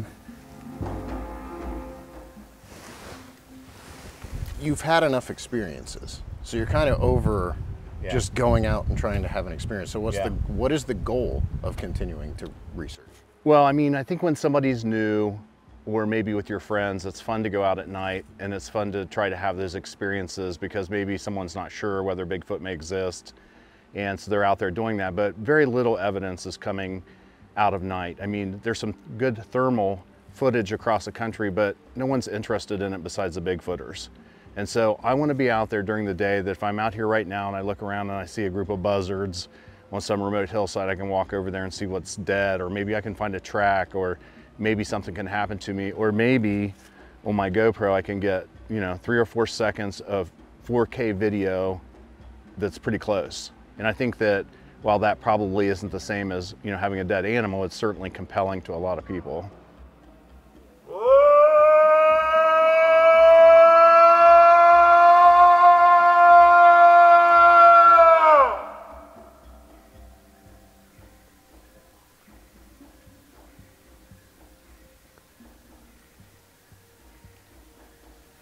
Well, personal goals, I mean, I would love to see one. You know, I've never seen one, and so it's almost like an act of faith.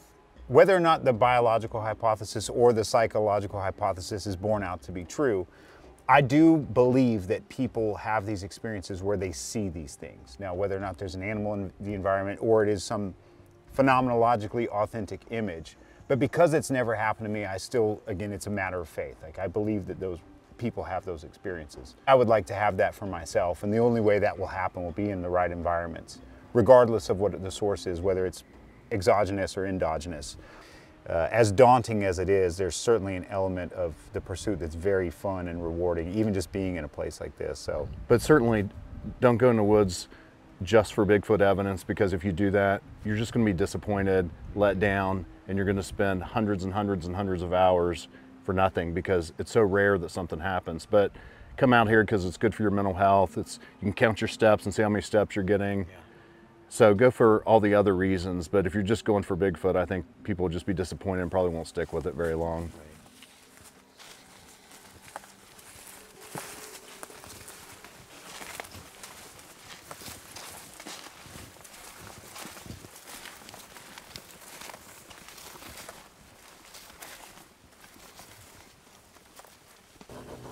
Have you had any interesting experiences, like in the woods here, potentially Bigfoot related?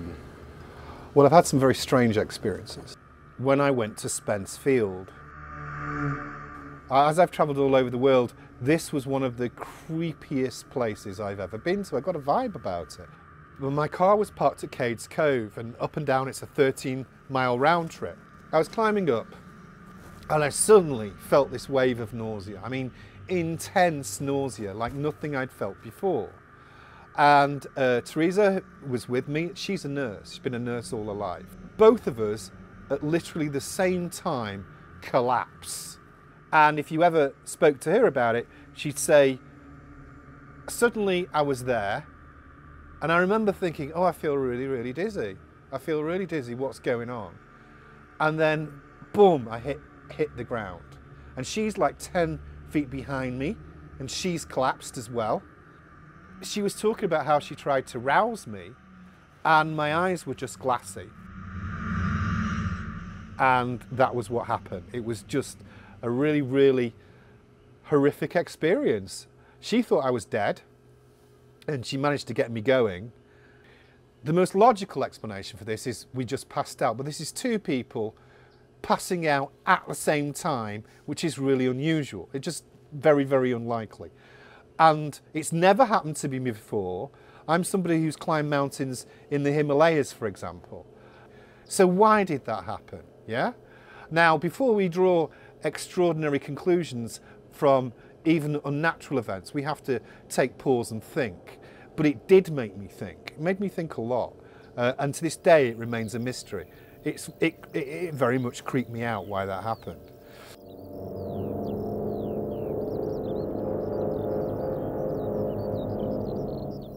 When did you record this audio? 2018 on the North Carolina-Georgia line, right where the rock was thrown. Okay. Just happened to be there one late afternoon and weekday by myself, nobody in there. The sun had set below the ridge, what's it called, is it Maritime, you know, where it's still daylight a little bit. And I thought I heard a noise, I didn't know it ended up being a wood knock. As I approached this game field, you know, there's some in the mountains here, they keep open and they'll mow them. And I was just goofing around, you know, but actually I was texting two other researchers and go, hey, y'all working, guess what I'm doing? I'm in the woods. And all of a sudden I heard that, which ended up being a wood knock.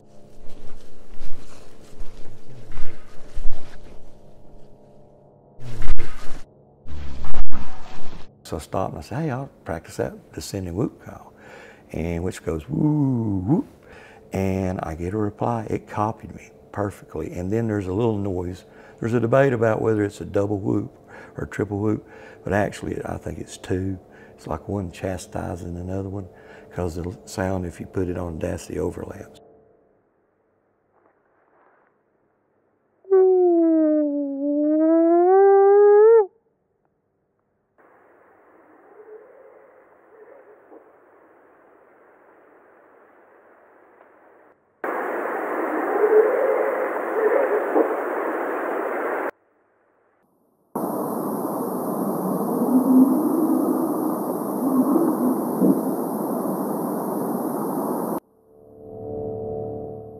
When I first started networking with other local Sasquatch researchers in the Southeast, I'd been doing research on my own for a number of years and was utterly alone in that pursuit. And then Was fortunate to meet some people in about 2006 who were doing research, and they turned me on to an area in the upper Nantahala River Valley, which is pretty close to where we're sitting now.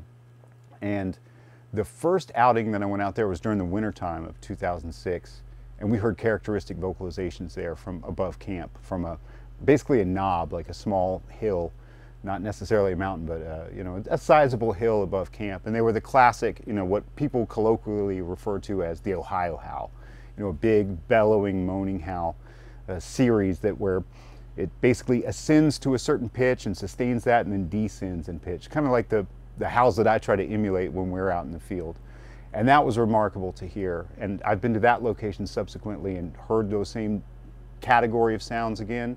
I've taken other people to that place and they've heard the sounds as well. And then have had what seemed to be a potentially close encounter one night in the dark, you know, a very large animal moving around that didn't behave in a way that would be readily attributable to like bear behavior or something like that. But again, I didn't see anything in that situation, but an anomalous experience nonetheless.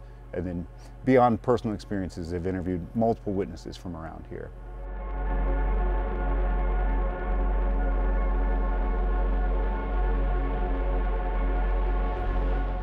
It was interesting when I went through the report database and looked at the reports that I had collected. There was a lot of, I would say, an inordinate amount of sightings in this area compared to almost any other area in Appalachia.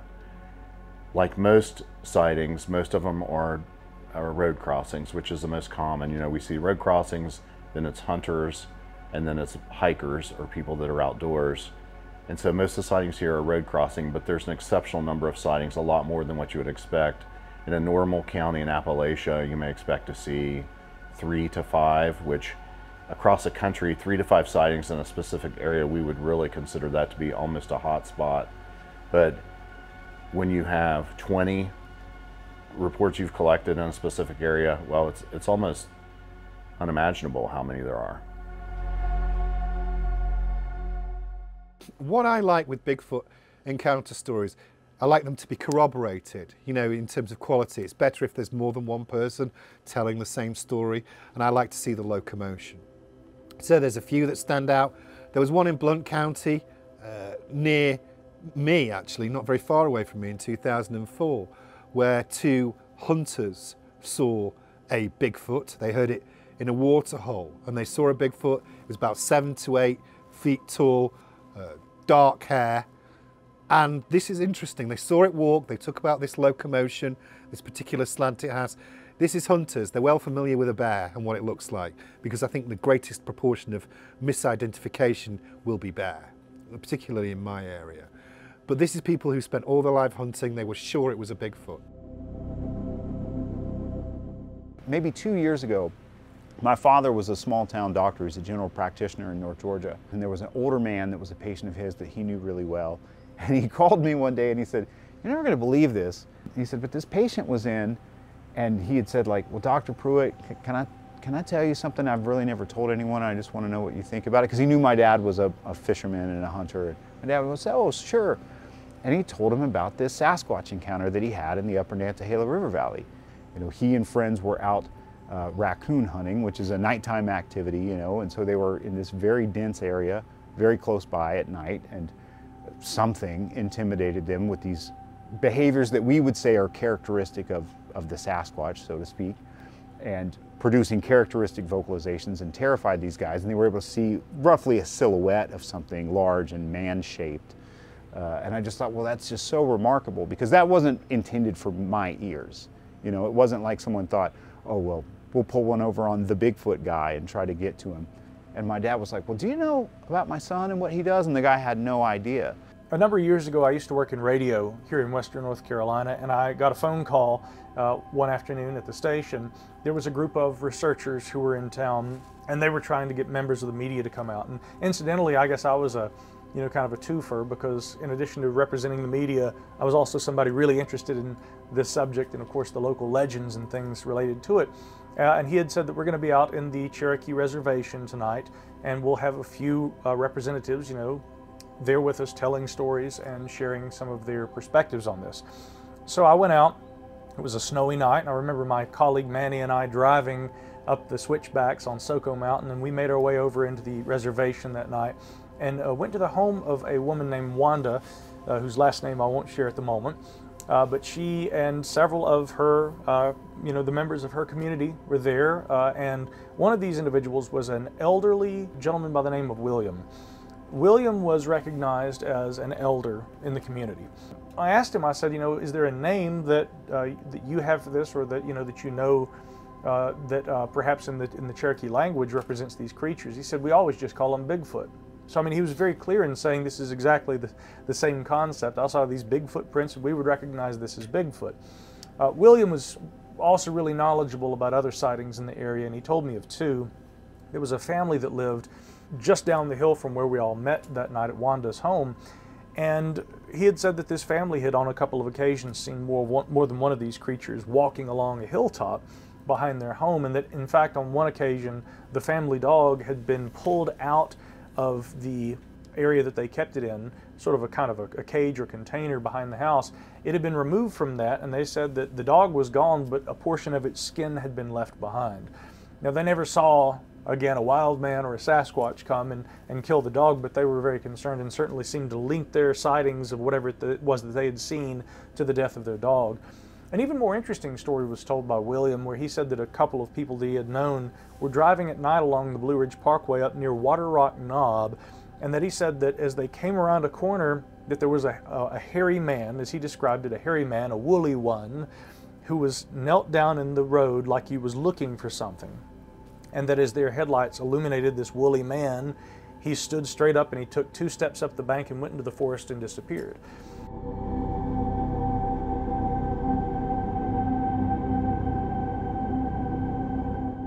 But in general, just in the general region, there's a report that comes to mind. It's a little bit closer to the Tennessee side of the Smokies, where a gentleman had a very lengthy observation. He was in a parked vehicle, pulled off the road, had some good visibility, and had a lengthy observation of a Sasquatch on the road. There's a number of sightings in that sort of category, like what was the witness doing? And people in parked vehicles at night often have lengthy observations. Perhaps the Sasquatch doesn't realize there's a human in the vehicle, and so it feels more emboldened to just move around it at night. There's that one that comes to mind. In 2021, in a different county, I think it was Lewis County, and this was when a husband and wife are coming home and they see a Bigfoot in the car headlights. And the husband sees it with its fingers picking up something, and then it runs. But she, the wife, described it running like a gorilla, yeah, running. So again, you've got that locomotion, which I'm interested in. But you have historic pedigrees. There's one in 1985 where this couple see them walking through the corn. You can see the swinging arms, and it's very, very rapid. And over in North Carolina, in Orange County, in 22, a young lady and her father see one in the driveway, and she describes it as being as tall as the top of the basketball net. So again, what I'm looking for is some degree of consistency in the physicality and description, corroboration and locomotion, and they are the most important sightings to me in terms of integrity.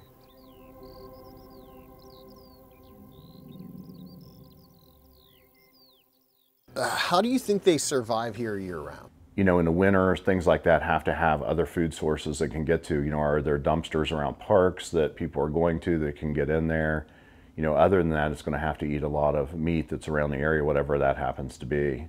I would also presume they aren't primarily carnivorous, but are omnivorous, probably opportunistic feeders. But again, the argument that there would not be enough food to support a breeding population, to me, is anathema to the reality of going out there into the forest and seeing all of the foliage, you know, knowing of all the different food sources, knowing of the accessibility to, and also how the remote terrain offers concealment. Essentially everything a large species like that would need to survive in this kind of environment all year would be here. But if you factor in travel and relocation seasonally, it makes a whole lot more sense to me personally how these creatures get around, and also perhaps how they, to an extent, remain concealed. The cave system here is vast, and we don't even know how many caves there are here. It's basically a honeycomb under all of this land. There's lots of cave systems in Tennessee. You could easily live underground for a lot of it. And also, what you have to remember as well is there's food to eat all year. It's a very easy area to survive. I've talked a lot about the ecosystem. There's lots of deer here as well, you know, lots. There's plenty to eat all year round here. And I don't think anyone could deny that. I interviewed a law enforcement officer a number of years ago. He said that he had encountered one of these creatures, and it was carrying a small white-tailed deer over its shoulder. And furthermore, he said that he could see what appeared to be as the thing turned and looked at him. Initially, he said he was, you know, having to kind of almost reconcile in his mind what he was looking at, and it pretty quickly dawned on him. He's looking at a humanoid that is covered in hair, and it's carrying a white-tailed deer. But he said that there were little, what appeared to be flecks of almost like crustacean shells, like crayfish, in the hair around its face, and that the creature ran off into a river, and that it left following the river, which was interesting for two reasons. Because A, there seems to be a clear description in this sighting report of what the creature was consuming, in this case venison. It might also have been subsisting off of crayfish that are commonly found in the streams in this region as well as in places like Pennsylvania. But furthermore, that the creature, instead of just making a beeline straight through the forest, it goes into the water, which would have offered it a degree of concealment, because presumably animals aren't going to be able to easily track it if it's following a river and walking through water as opposed to on land. Footprints aren't going to easily be left. And that would make a whole lot of sense for a relatively intelligent humanoid creature that is attempting to try and maintain concealment.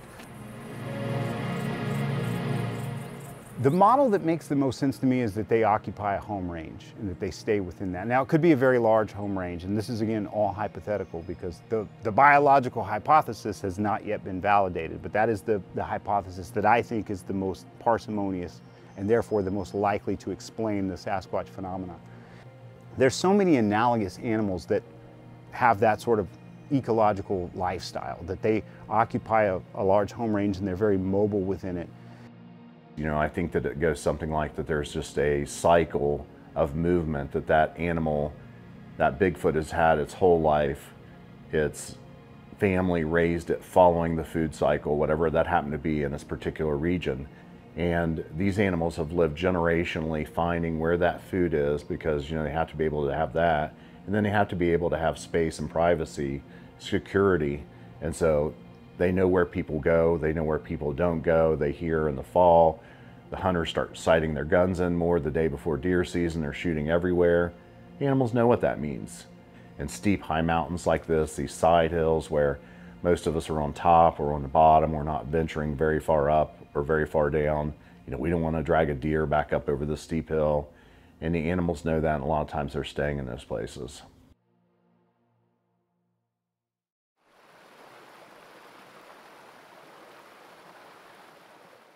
The sighting we had was on Needmore Road, and I'm not sure if that's Graham County or still Swain County. I think it's Swain.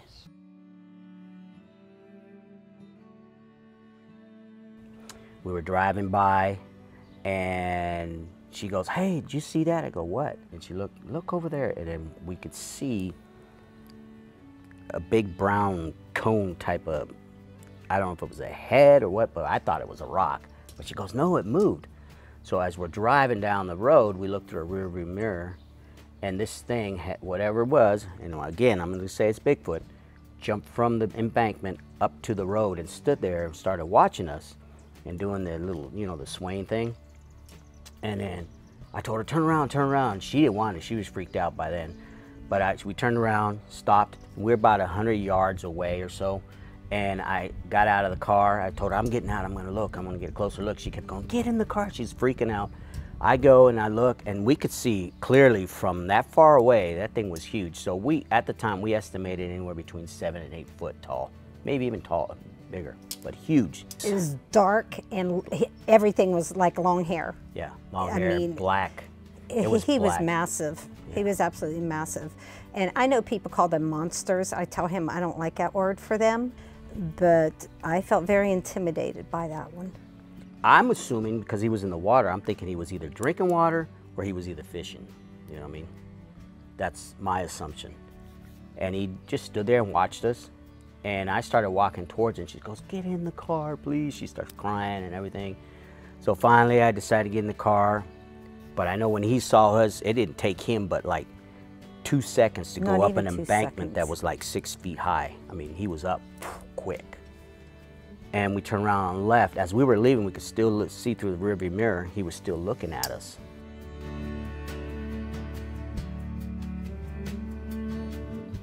So that very day, she contacted, the day it happened, she actually contacted BFRO. And I went probably about a week later, and she showed me the exact spot, and sure enough, there on the edge of the bank was a half track. It was really wide. I went back the next day with Jeff. That day that I talked to him, the following day, he and I went back, and he found one that looked like a partial print. And he said he had seen like a pathway. You know how animals will create a pathway through the forest. He'd seen that, and he said he probably went up that way. So he wanted to get out of his gear and hike to go follow it and see if he could find anything. And that's when I declined to go with him and said, I'll go home. I think y'all went to the swinging bridge because I seen a picture when y'all posted something.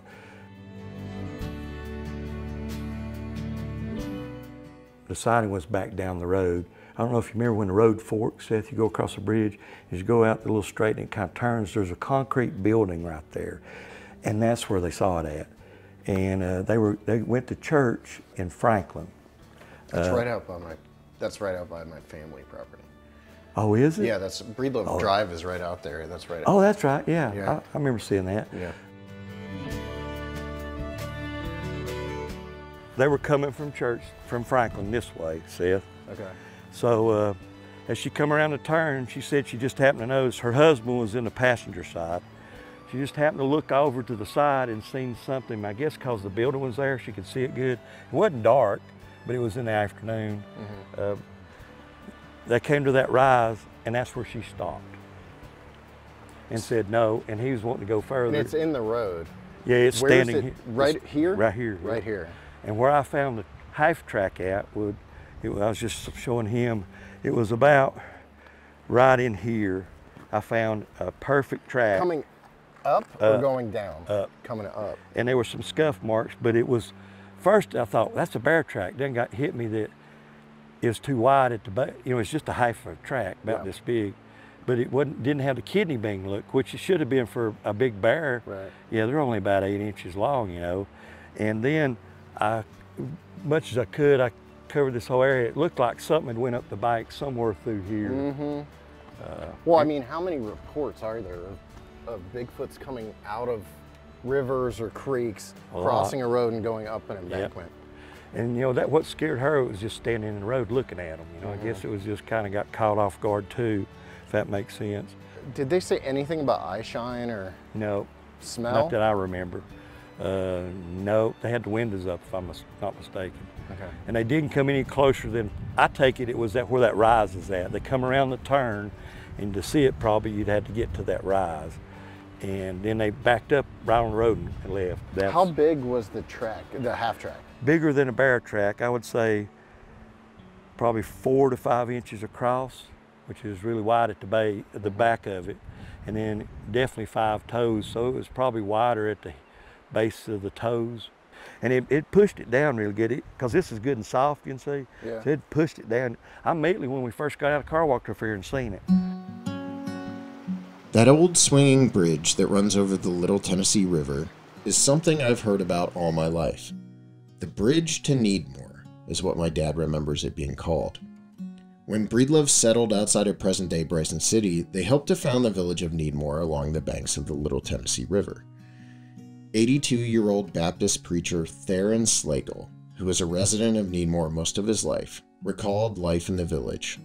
About 1880, Allison McCann got Needmore started by putting up a grist mill and general store, so that it wasn't no time until a dozen or more families clustered into a settlement along the river. The thing that made Needmore was its situation on the river road running out of Macon County to the settlements below Bryson City. When the railroad came west of Bryson City in 1884, the nearest shopping point for the folks of lower Macon County was the village of Almond, 7 miles downriver from Needmore. It got to be a village of more than 200 people. They were always saying they needed more of this and that. Every time the mail boy came by on his horse, somebody would say, "The folks need more of so-and-so." Until one day he hauled off and said, "You ought to name this place Need More." So, when it come time, the folks here on the river persuaded the government to give them their own post office. They suggested that it be called Need More. Around 1912, the proposition of a new dam which would likely flood the village came into focus, and by the start of the Great Depression, the village was largely abandoned. Only a few old-timers stayed behind, forced to lease parcels of land on a yearly basis. Eventually, the community disappeared entirely, a fate met by numerous small towns and villages in this part of Appalachia. Many of my relatives remained in the area, including those who lived within the village itself. My dad remembers walking over the swinging bridge to Needmore as a boy. This would have been sometime in the 1950s, and sort of the last gasp of the vanishing community. Despite its impending doom, the town still had a fully operational post office, which was run by Dorothy Breedlove, a distant cousin who my father recalls visiting. For all the good it did me, I'd been looking desperately for a connection between the Sasquatch topic and my family history, something beyond weird vibes in the woods near the old homestead, or warnings about heading inside after dark. It seems, as with almost everything here in these mountains, the land itself served as the connecting point I was seeking. From here, we are 3 miles from the family cemetery. So yeah, that's what he was just telling me. Yeah, it's 3 miles. Is what yeah, that's cool. That's really neat. And it's heading in that direction. That Licklog Road goes that way. Yeah, and this will come out in Franklin. And the other road, you can't see it right now, but it's up on top. The paved 28 comes right into Franklin. They said that they had seen other sightings after that. Yeah, he was, like he said, he was a deputy down there, and I had gone into the courthouse, and a couple of the deputies said, "Hey, we saw your story about Bigfoot." And I said, "Yeah." He said, "Tell me about it." And next thing I know, all of the other deputies were coming over like, "We want to hear, we want to hear." So they know it, they're down there. They know that because too many people have had sightings. That led to 5 other reports. Most of them didn't want to go on record about them. A guy, all from that same area? From right around the river. So you're talking about over by Needmore, right? Yeah, the Needmore, you know, those areas are preserved on the river, which is great now. Yeah, the other ones, I think somebody left apples, bushels of apples outside of their garage. And then another person was coon hunting, and their dogs on the river came running back. And the dogs got disturbed, because that's what he told me. He said his dogs just started going crazy barking, and then there's this weird noise, and they came running back and went past him and went and hid underneath the truck. Me and my wife, it was deer season, and we was riding out around 28, I guess it'd be 28 north, going towards Franklin. And we got right to the Brush Creek overlooks. And I knew there wasn't no way I could have shot a deer that far down, but we was looking to see if we could see any. And when we stopped, we had both of our kids with us, so we couldn't go far from the vehicle, but we stopped and was just looking over the mountainside. And when we looked over the mountainside, you could look down into Needmore, and you could see some of the big fields on Needmore that run along the river. Well, as we was looking at it, my wife looked at me, she said, "What is that coming up out of the river?" I mean, it's a long ways away. And we seen something black coming out, and I thought, well, shoot, that's a bear. And I mean, I knew it wasn't somebody, so don't judge me for looking through a rifle scope. I wasn't gonna shoot it, but I was wanting to see what it was. So I went back to the truck, grabbed my rifle, and looked out into the fields. And my wife, I'll never forget, she looked at me and she said, "Oh my God." And two of them, it was I don't know how tall they was, it's that far away, but there was one big one and one little one, and they come up from out of the river, and they crossed that field together, and they was gone, and just, seconds it seemed like. And I looked at my wife, I said, "You believe me now?" Because she was always real skeptical, and she was like, "I don't know what to think about this." She said, "I have no idea what to think." And I said, "Well, you can believe me now." So she's a firm believer. That was definitely good. I was glad that she got to be there for that, because now she don't think I'm crazy. it's gotta been 4 or 5 years ago, and it was probably been about 4 or 5 years ago.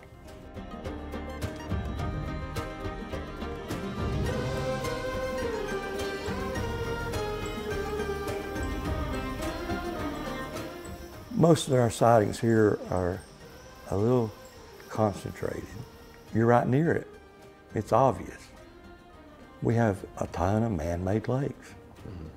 You have Lake Rayburn, Lake, I forgot the one, there's 2 lakes right near Clayton. Nantahala Lake's just up here. You have Big Fontana Lake. Here you have 2 rivers coming in. You have Little Tennessee, Nantahala River. I do think they are very much not migratory, but nomads.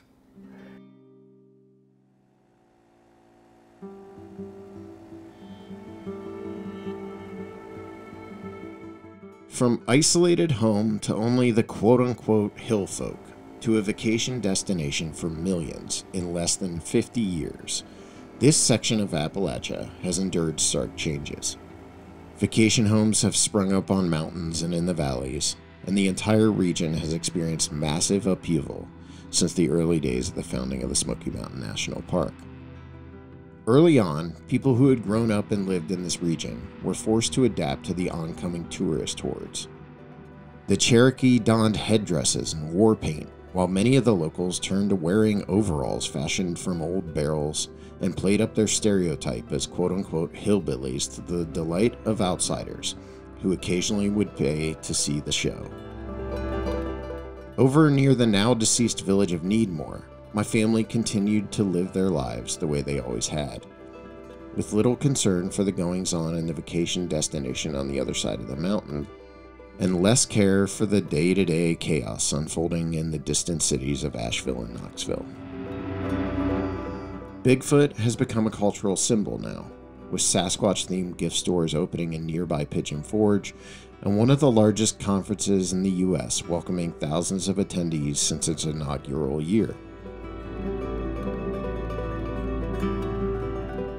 Millions visit Gatlinburg and Pigeon Forge, and slowly the landscape of the Tennessee side of the Smokies has become unrecognizable from what I remember as a kid. Still, just over the North Carolina border, beyond the sight of attraction-hungry tourists, lies a piece of land that seems to be perfect habitat for these creatures. It's here where the sightings still happen in abundance. It's probably no coincidence that it's just down the road from a place that my family has called home for generations.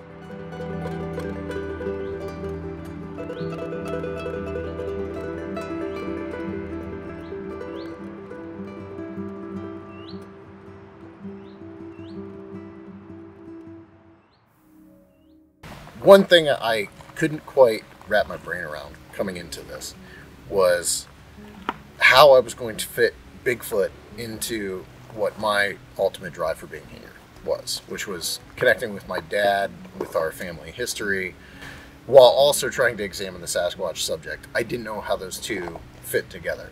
Well, for me, it's just an extension of that investigation that I've been pursuing for 20 years. And I can empathize with you on that because my dad was a lifelong outdoorsman. And, you know, being a child of the 90s, you know, I was glued to the Game Boy and the Nintendo, and then I discovered the guitar. And so I wasn't as much outside as I probably should have been. And when I discovered the Sasquatch and started getting into it and told my dad about it, he was very excited. And at first I was a little reticent, and he was like, oh no, I was interested in that when I was young too. And so I share that sort of sentiment about that connection there. And so it's really good to be back here. And I greatly appreciate the invitation, and thanks for having us. And it's great to hear newer witness stories that I hadn't heard and other bits of history that I wasn't aware of. And there's no better place to be. It's like home to me, so thank you. For me, someone that's been outside my whole life, it's humbling. I come to another part of Appalachia. It's breathtaking, it's beautiful, the people are kind, and Bigfoot's ingrained in the culture, and there's this big, beautiful land. And once again, somewhere you have this elusive, rare creature that just is just out there, just in front of us all the time. It was humbling for me. Yeah, this area is so vast, and the more that we drive and explore, it seems like it unfolds even more. And so along with that comes the idea that, you know, to dovetail on what Russ said, the availability of space for any number of mystery creatures just seems more and more likely. And I also appreciate the opportunity to be here, to be on your generational land with you, and also see your father experiencing that, connecting with his relatives and so forth. Just gives me a newfound appreciation for the roots that we all have and that we share. One other thing that occurs to me is, again, the importance of story and understanding who we are. We had the opportunity this afternoon just to go into the Historical Society in Bryson City. Take a look at all the stories there about people coming in, leading all sorts of lives, ordinary lives, extraordinary lives, building projects, cultures coming together, trying to figure out how to live with one another. And I think it's hit home with me again that in order for us to really understand where we're going, obviously we need to look back at those stories from the past and not just learn from other people's lives, but tell our own stories, because of how quickly those can pass away if there's nobody else to hand those down to.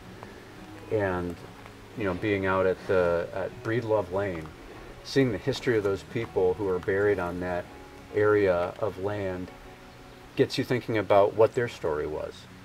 You know, it's the whole thing of somebody's life being kind of summarized on a headstone, and the care that has to be taken just to keep that clean and visible. And all of us have that in our own situations where, you know, someday that'll be us, that'll be our name, those will be our dates, and now's the time to write the story that we want to have told.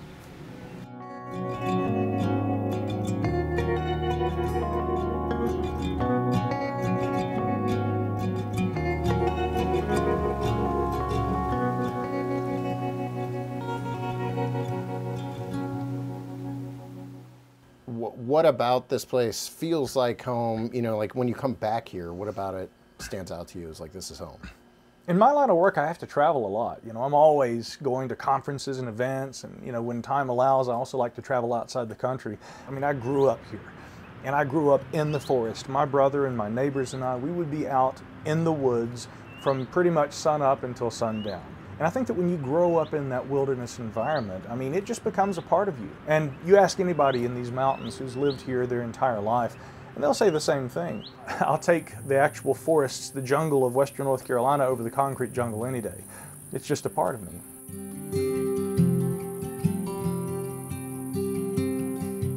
All of Appalachia feels like home. You know, when you're driving into these areas, it's interesting. You'll see areas that, you know, the hills are smaller, it's more populated. But when you get into the woods in the evenings, you hear the whippoorwills, you hear the owls, the coyotes in the distance. If you closed your eyes, it would just look like any other part of Appalachia.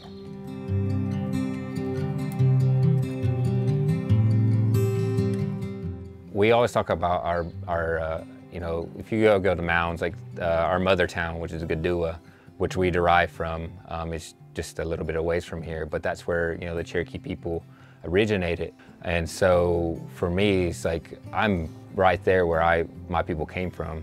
And we call them mother towns because we're matrilineal.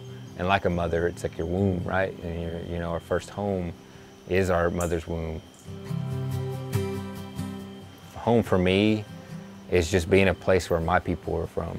So when I drink from the water, if I'm, you know, foraging for things, or if I'm just spending the day outside, it's the same atmosphere that my people have. So the most tranquil parts are back in the deep woods where I, you know, feel safe and I feel, you know, one with like my belonging. When, you know, I'm away from here, it's almost like I want to be back in the mountains, and it's true for a lot of people that, you know, grow up in the mountains. It's like it's your space, but more importantly, it's where my language as a Cherokee person is deeply connected, because everything is rooted within these hills and these mountainscapes and these trees. Well, the culture has changed a lot, as y'all probably noticed. We have a lot of Airbnbs now. Jackson County, where I'm from, during COVID increased 38% on their taxes. It's becoming overpopulated. So the Appalachian heritage thing's kind of disappearing. Like I said, I had a dad that was just, hey, let's go. And then I got older, I didn't realize he could have went with his buddies, but no, he's taking me, you know, to just spend time in the woods. One of the most profound things he ever told me, I think I forgot to say this, was we were ginseng hunting. I think I was 16. Daddy had his red suspenders on, his flannel shirt. He's sitting there on the log, we're eating lunch, and he's looking off, and he always used to worry when Dad said, I wonder what's over that next ridge, because he just would walk to no ends. But that day he looked off in the distance and turned around and looked at me and said, Jeff, the mountains have a lot to tell you. You need to listen to them. It's just, he was such a unique person. Mm-hmm. You didn't grow up here, right? No. Why does it feel like home to you? I don't know.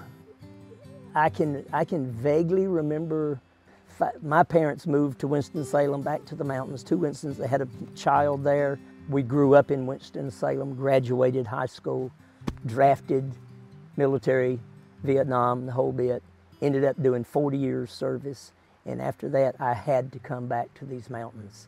My two brothers and sisters, this is one of the last places they would want to be, but for me, this is where I want to be. I just love it. Love being right here with every single one of them. I think it's in your blood. Yeah.